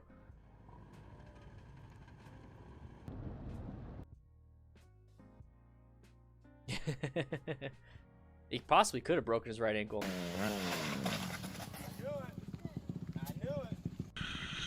Alright, so this one we have a roundabout, which is an intersection. We also have a passenger. So this is the visor right here of the passenger. The passenger is actually holding like a phone or an action camera, because it's so super wavy. No gear, except for a helmet. And we're gonna move forward. This looks like a showy helmet. It's a good helmet. It's like the RF-1200. But we have a car that's gonna come out. Okay, so we already understand what happens. Yeah, it's a showy helmet. So when they hit, here's the passenger. You have to realize that if you don't have the appropriate gear, you're gonna really hurt yourself. And if you're not paying attention to the ride because you're having too much fun talking to your passenger, you're gonna hurt yourself. Zone in, do not zone out. All right, so there's the hand, there's the Apple Watch and everything. There's the hand sliding across the ground. Where's the passenger? There's the passenger. See how the visor got broken? Visor's broken. Visor's broken and it's off the hinge. You definitely hit your head. Possibility of a concussion. Wear full gear, guys. Mitigate those risks. Rain riding. Yep.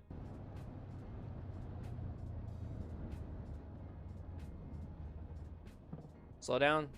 There it is. There it is, boys.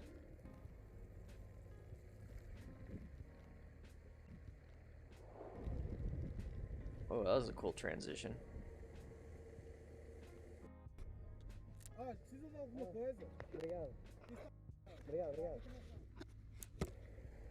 Interesting. All right, let's go back. Yeah, grass is softer than asphalt, guys. All right, so we have a new road coming up, or not new road, but an intersection coming up, and he's gonna have to start applying the brakes. Now, this right here, he possibly just couldn't see. Look at the spots. Look at the all the water on his shield. It's really gonna minimize your vision here, and then also think about fogging. So having a pin lock system is very important. I talk about that in one of my videos. But you definitely have a wet road, loss of visibility, loss of traction here. He sees now that the brake lights are going. He probably expected it to keep going, and he's like, oh crap, evasive maneuvers. So evasive maneuvers a little bit right here, but it looks like his rear tire is starting to slide. His rear tire is starting to slide. Yep, rear tire is starting to slide because he's probably applying too much rear brake, caused himself the low side. The rear tire is now in front. And where's the impact? There's the impact to the ground. Head to the ground. In this situation, if we come up to this, slow down. Okay, slow down. And don't worry about stopping all the way. In this situation, you can kind of tell. This is why knowing where you are in space and time is very important. You can tell that there's no cars other than this one car. So slow down just a little bit. And then now just go. Just go. Just gun it. Or not gun it. I'm sorry. Take that back. Just go, though. Just go. It's a lot easier than trying to stop. Okay? It's a lot easier than trying to stop. So the last few, we're gonna watch and do a quick talk, and then we're gonna do a Q&A. And I want you guys to understand that I got some giveaways coming up this September, and I'm gonna be doing a giveaway announcement for the August patrons this Friday.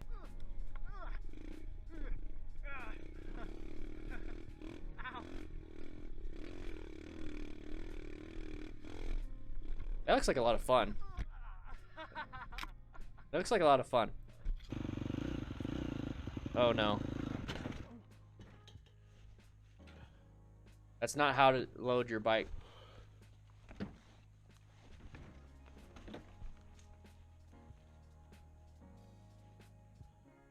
Hopefully your forks are good still.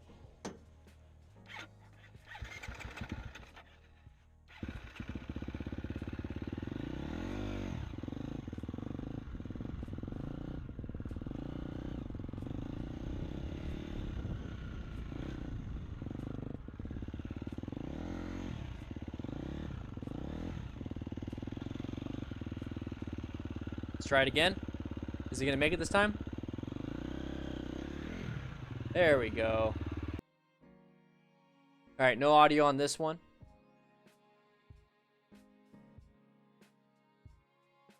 No audio on this one. It's a red light intersection. I'm gonna go ahead and annotate some of this.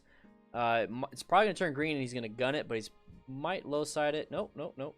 Okay, good. I thought he was gonna turn. He's not turning. A little bit too much throttle, a little bit too fast. Okay, now let's go ahead and slow it down just a little bit. Brakes, brakes. Oh, panic broke. And that bike is moving. Oh, and it hit the other car. So that was a panic brake. I didn't mute this. I'm trying to figure out why he panic broke. Okay, so everybody was, let me go ahead and scroll this up so you guys can see it. These guys were braking. This person up front, this car up front was going to turn right, so that's where his bike hit. And then this person is braking too. So let's go back just a little bit. Oh. So watch his right hand. See how jerky his movements are, left and right handed. So he's shifting, very, you know, jerky movements with the throttle. Primary controls, they're not smooth. Watch him grab that front brake on the right. Oh, let's go back a little bit more so that thing can go away. Watch him grab that front brake on the right.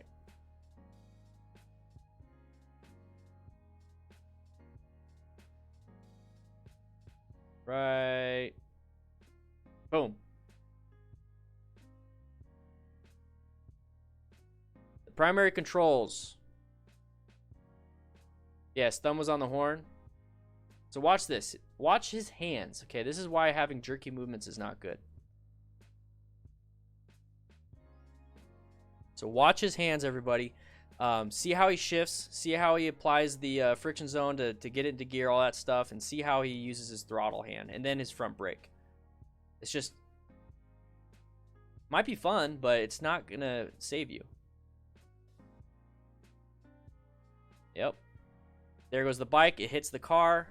And then you're going to see his knee completely shredded open. So why he was braking... look at that bike.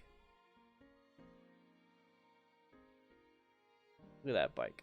He was braking because the car up ahead was braking. So we're going to look up here. Way up at the very tippity top, there's a car, and then there's a motorcyclist right here. Okay?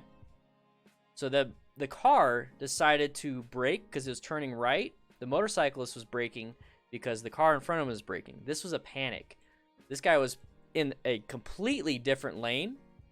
Never had an issue. But he saw brake lights, wasn't paying attention, saw brake lights, boom, I gotta hit brake, and then he has a panic brake.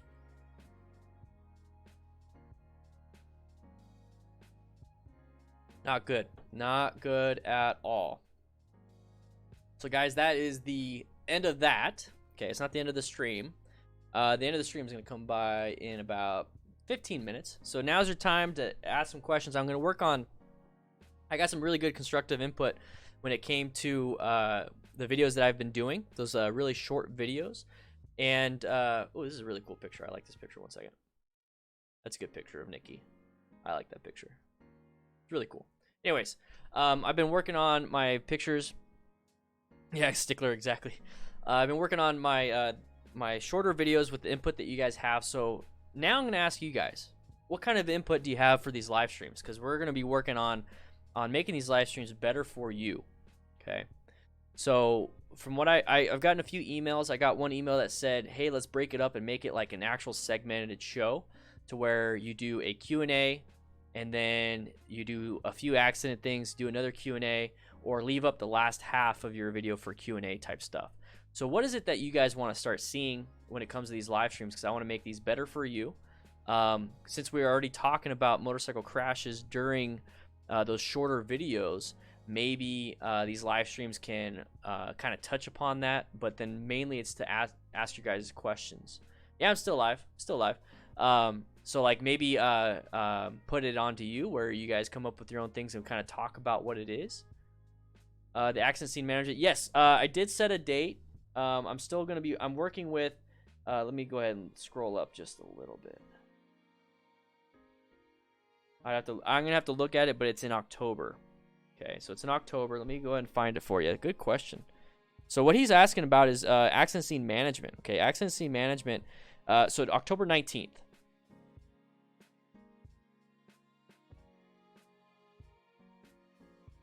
October 19th seems. I'm gonna go ahead and confirm October 19th, and then I'm gonna be talking to Vicky from Accident Scene Management. And I'm gonna be teaching a class here in Tucson, and it'd be really good. It'd be really good. I'm gonna go ahead and buy, do a stream on what they did right. So that would be a close call type video. That'd be a close call type video, and we could talk about what they did right. But there's gonna be a lot of. Here's the thing: is that when you do a close call video, whenever you see a close call, there was something that happened that put them into that close call. As a good writer, you very rarely experience close calls. So if you're experiencing a lot of close calls yourself, not to say you're not a good person. Okay, a good writer, a good person is two different things. It just means that there's something that you can improve on. Okay, close calls should not happen to a good writer. And that's what I could try to talk about is that, you know, to find the hazard well ahead of time. Cody G, okay. So let's go back. If you're going to be short, they need to be concise, keep it to 5 minutes, and not just accidents and skill building. Okay. What about clips of near misses and breaking down what the writer did correct? Okay, yeah. Q&A after the short video would be great. So after like 2 or 3 videos, because some of those videos can take a while. Maybe like every 15 minutes. Maybe like every 15 minutes we do a Q&A. I think that'd be kind of cool. Every 15 to 20 minutes do a Q&A. Too many vids of idiots in action. I like to see to avoid vids enhancing one's ability to do that. Okay. But the thing is, here's the hard thing when it comes to finding videos of people doing the right thing. Nobody posts that on YouTube. Nobody posts that.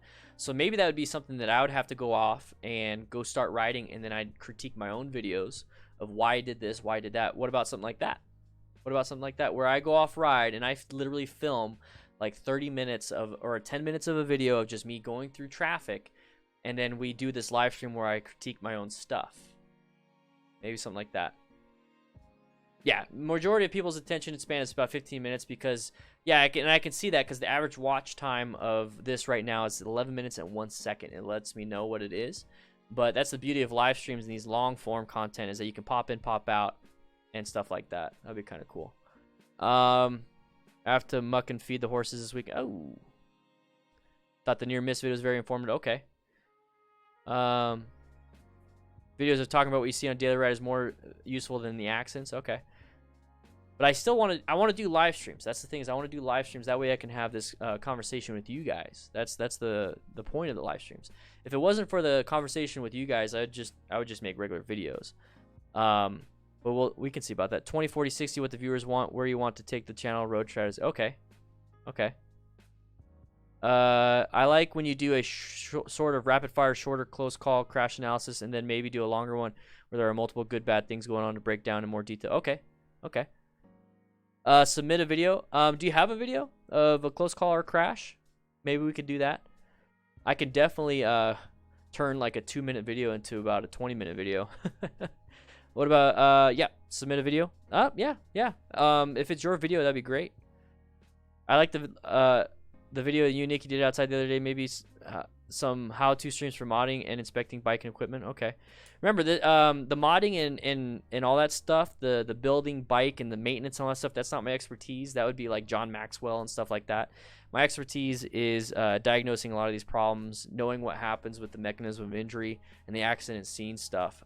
So I kind of stick with that. Once I get more training and all that stuff, I definitely would love to go into some of those other things. Stickler, that would suck. That wouldn't be a fun thing. I like how breaking down what you're thinking as you do it could be neat, but it can be really exhausting explaining something that is natural to you. Would want to keep that one in mind. So Jacob, yeah, I have no problem riding like in town and talking, like just brain vomiting on you, because that is something that I'm actually pretty good at.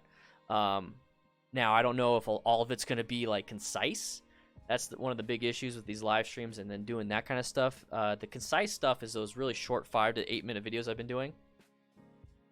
But I could definitely do something like that. I think a lot of you guys are saying go out for a ride and then kind of pick apart those different things. I think that'd be a good thing.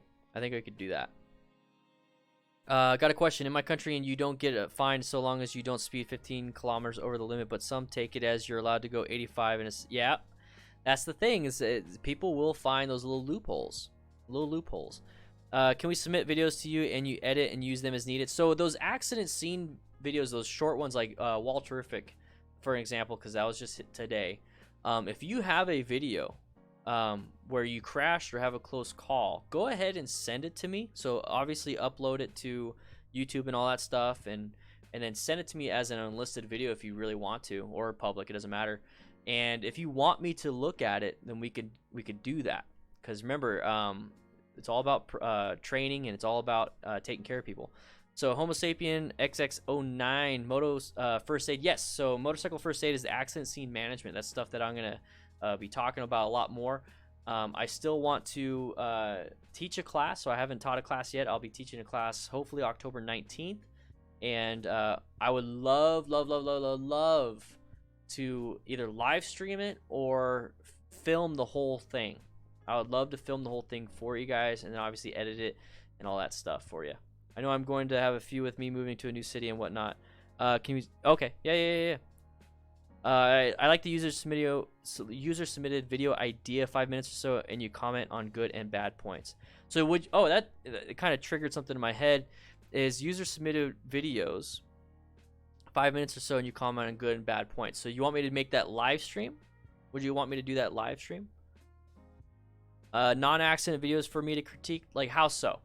Like what kind? Like just riding?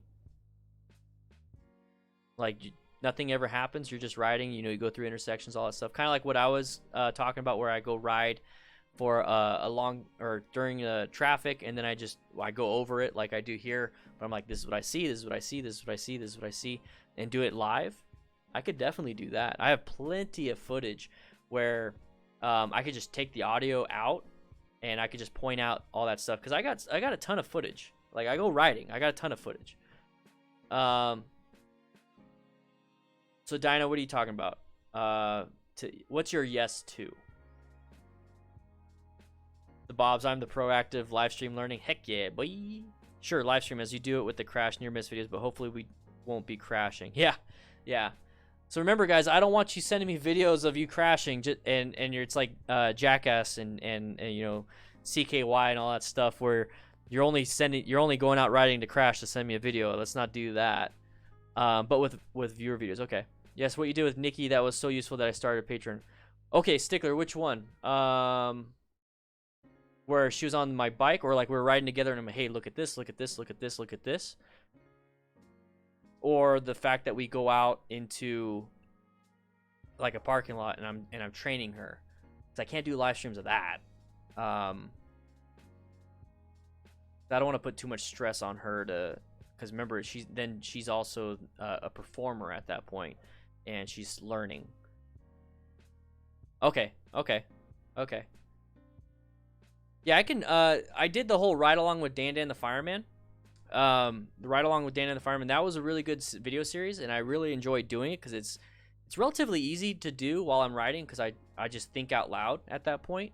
But not a lot of people watch them.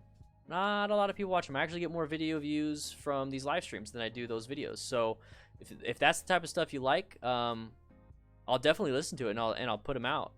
But it's kind of hard to do when nobody wants to watch them. That would allow them to hear directly from you what they're practicing, what they're learning from you. Okay.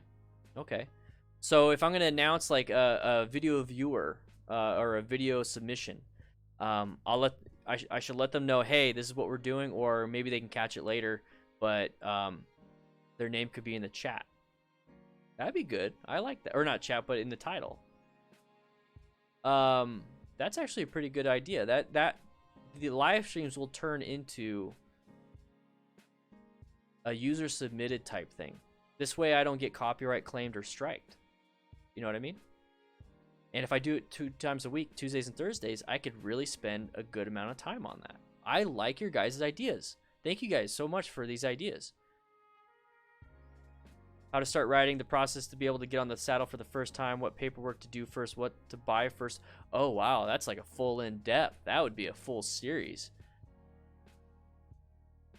Okay, so right now I'm kind of coming to the idea, and we've done 57. This is 57 motorcycle accident reviews, okay?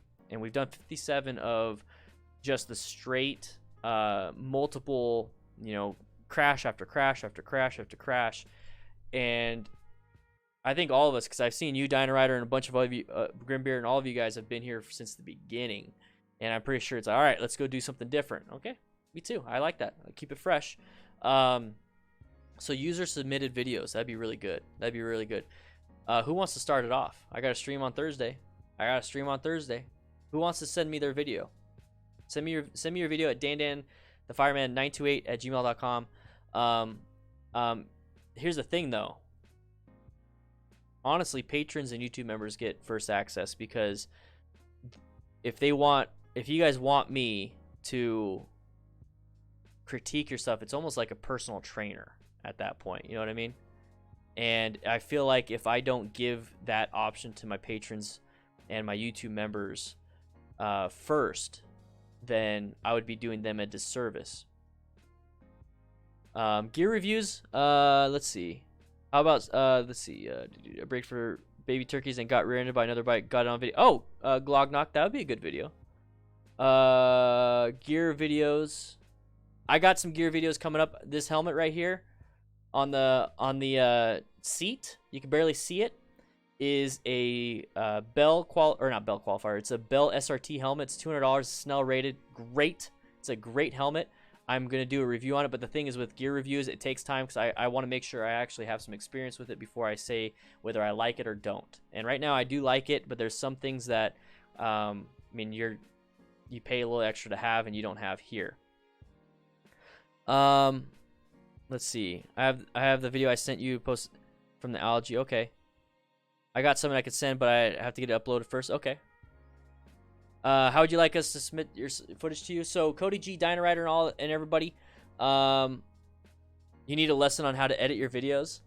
That's fine. That's fine. What you guys can do, if you're a YouTube member, you email me and then give me your name on YouTube. That way I can put it in the title and I can put it in all that stuff. And email me at dandanthefireman@928. Okay. 928@gmail.com. Dynarider, I see you right here. Okay. Use any of the videos? Not ad friendly. That's why I get demonetized.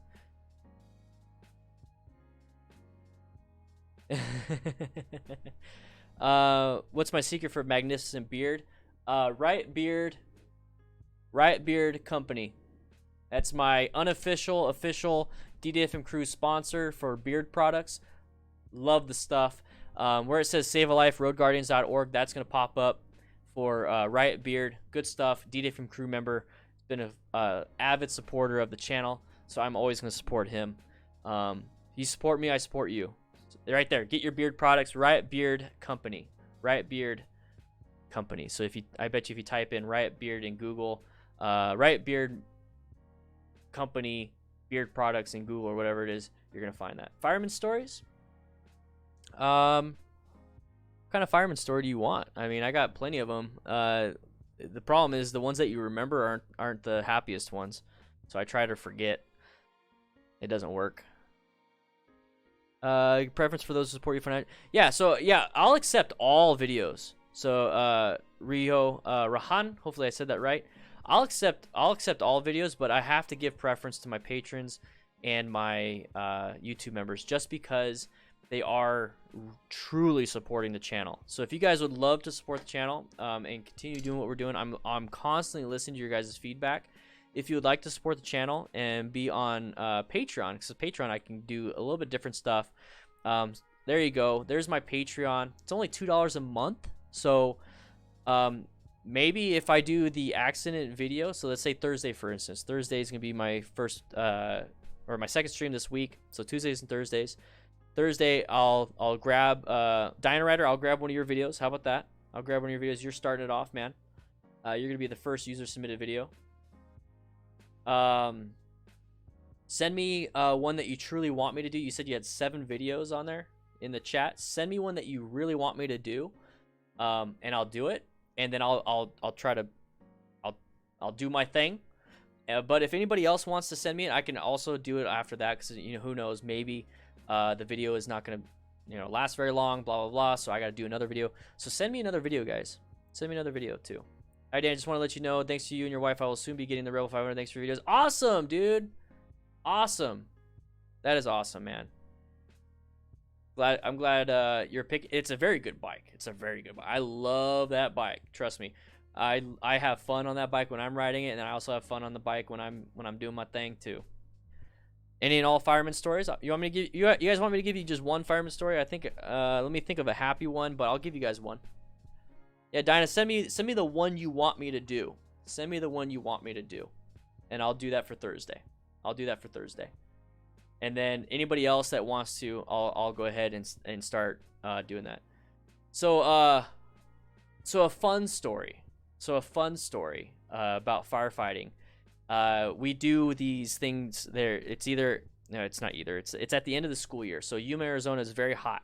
Okay, I don't know if everyone does it, but typically this is kind of what we do in the hot weathered areas. In the hot weather, towards the end of the year for schools, they request firefighters to come over with their fire truck, hook up to a hydrant, and shoot water at the kids. You know, like lob it over so it's like raining on the kids. Trust me, that it's 200 plus gallons a minute, 250 gallons a minute plus on a master stream. Okay, that's the ones that you see on the deck, on the very top of the deck gun, where the dude's on the top shooting water at the house or whatever, or on top of the ladder shooting water at a house or a building. That's 200 plus gallons per minute. Okay, so we're out doing this thing, and you're supposed to shoot it up and lob it down so the water breaks up and the velocity of the water breaks up, because you could really like hit somebody in the face and like knock their ass down, and we're talking like elementary school kids. So anyways, I like to do that. I like to, you know, shoot water and all that stuff, and the kids will chase the water, you know, because like you shoot it this way, it's raining here but not here, so they'll run this way. And I was doing that for a long time. I'm getting tired, blah blah blah. My captain decides to jump on, and I decide, you know what, I'm gonna run with them. I'm having fun. It's freaking hot. I'm sick and tired of just sitting here. I'm in full uniform, and I tell him, hey, I'm gonna go out there and I'm gonna run, and I want you to try to get me. So I put my fire helmet on, so I'm an obvious target. I got my yellow helmet on, and I am in full, like, I'm in uniform, not full turnout gear, but I'm in uniform. What's up, Ramiro? How you doing? And I go from left, and I'm like, hey guys, he's gonna try to hit me, so keep up with me or run away. So I run. Now he's not straight streaming it at to me. He's kind of lobbing it, but still a little bit of power. And I'm running, and I am just soaked, because 250 gallons a minute. But man, the kids were loving it. They're loving it. And at one point, he actually dropped the stream a little bit low and pegs a kid, and he actually falls down. But it wasn't like full bore, full blast. I think he had it gated. But I just remember going back and forth, and I was just soaked within the first one. The kids loved it, and that's a happy story for me. That is like the community outreach that I like doing. And that's just kind of the stuff there. And, you know, there's some bad stories. There's some really crappy stories of, you know, finding burned victims in a house fire, child drowning, all these other things. But I like to think about these good ones. You know what I mean? One tip for sharing videos: don't show your ride leaving or arriving at home or work. It could give you away your bike is often parked unattended, which could tip off thieves. Yep. That's why I don't. That's why I start my videos away from home. I feel bad for hoping that the story ends with a child just getting absolutely blasted. There has been kids that have been blasted. There's been a few times where it's like, oh crap, we blasted that kid. Thankfully, a lot of the times they just get up and laugh. I've hit a kid before, but I was on a ladder. So we had those the deck guns on the ladder, the master streams, and you kind of shoot down. It still kind of breaks up, but you can have a wide or narrow fog. And I narrowed it down for one, and a kid ran into it. Like I wasn't aiming at him, but he just booked it towards that little area where I was hitting water down, and he fucking I didn't mean to cuss. He ran right into it and fell down, and I was like, oh crap, and I widened it up, and then I try to keep it away from people, but it's fun. Have you at any time missed the sports? Yeah, you know, I miss the sports there every once in a while, but it's not like, oh man, I wish I didn't buy this bike and I wish I still had my Sportster. No, it's like I miss my Sportster because of the memories, but then it's like I really love my new bike. I really do. Is there ever a really good reason to buy a new bike over a used one that has just been broken in, apart from having a new bike with no previous owner? Update my DGR. All right, let's see. Let's update it. Broken in? No. Refresh. There, 1 second. I had to refresh it. There's no real reason. Nice, 3221. Thank you for the support. Was it you? Was it you, Robert? Did you do that? Let me check.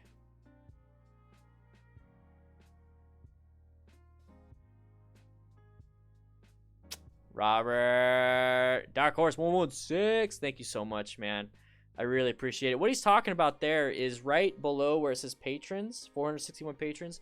That is for the Distinguished Gentleman's Ride, okay? It's for the Distinguished Gentleman's Ride. Awesome. That's the one you want me to do? Cool. That's for the Distinguished Gentleman's Ride. Pure Easy. Just the whole beginning. Just the whole beginning.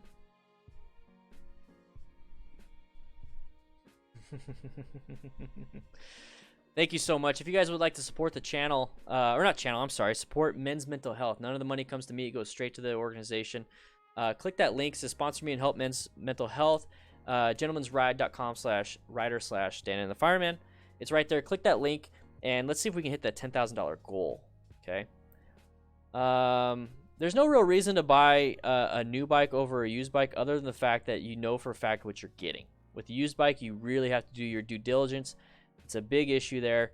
If it's relatively new, it's been taken care of, you could probably get a good deal on it. Okay, a new bike, you're going to get straight from the factory, possible factory warranty, a bunch of other things. You're paying a premium for it, but you also get peace of mind with some of that stuff.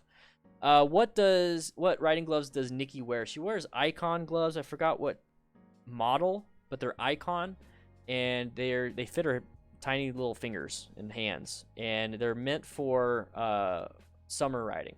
They're meant for summer riding. FTR is a great bike, man. It's a great bike, Riho. It's a great bike.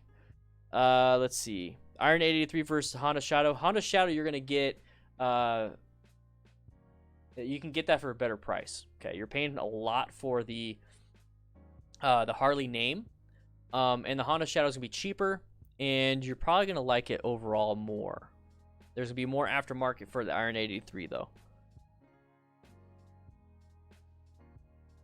Vincent's. Which one's that, Robert? What's up, Bruce? How you doing? Also interested in ABS. Okay, so sorry. ABS, non-ABS on certain CC bikes. So ABS and non-ABS. Okay, ABS, anti-lock braking system.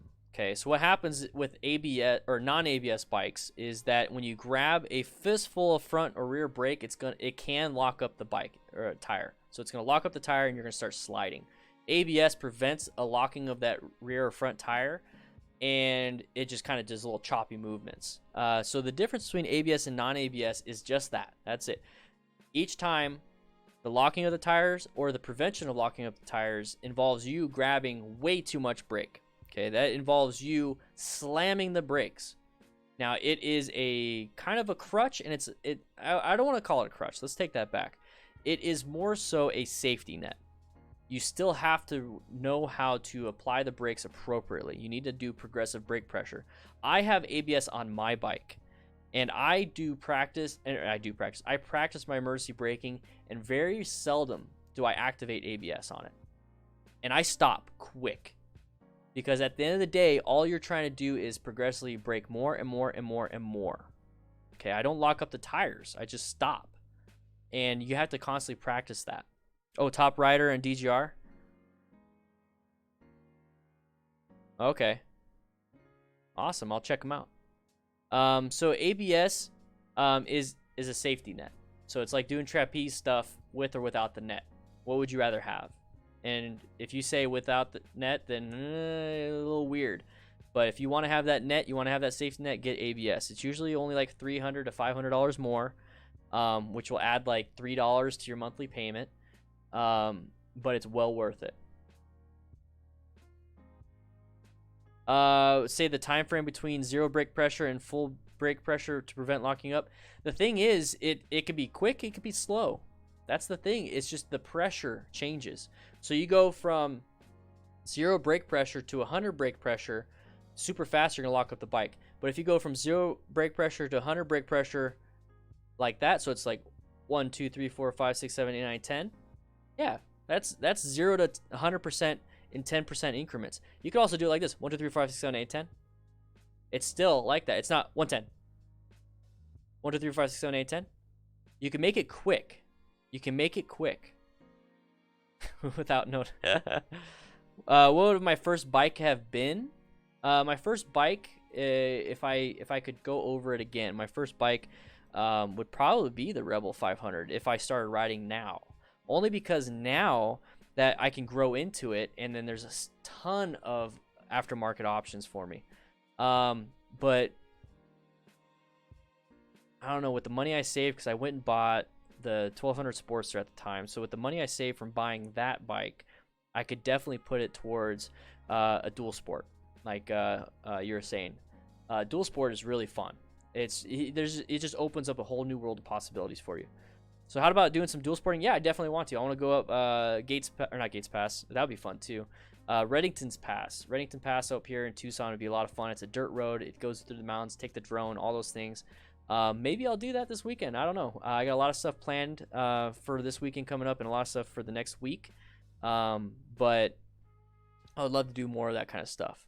But guys, I just want to say thank you so much for being here and participating in the chat. I just want you guys to know that I do have a Discord. The Discord is absolutely free. Okay, so I want you guys to swing on by the Discord. If you want to have the invite to the Discord, make sure you go to beginnermotorcycletips.com. Okay, beginnermotorcycletips.com will give you the link to the Discord. It's free, absolutely free. Okay, click that link and you'll be able to join the Discord. And this is live right now. See, it says hi. So let me go over here.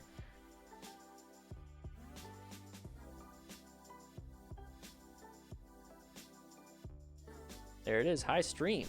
Thank you guys for joining. Thank you guys for participating.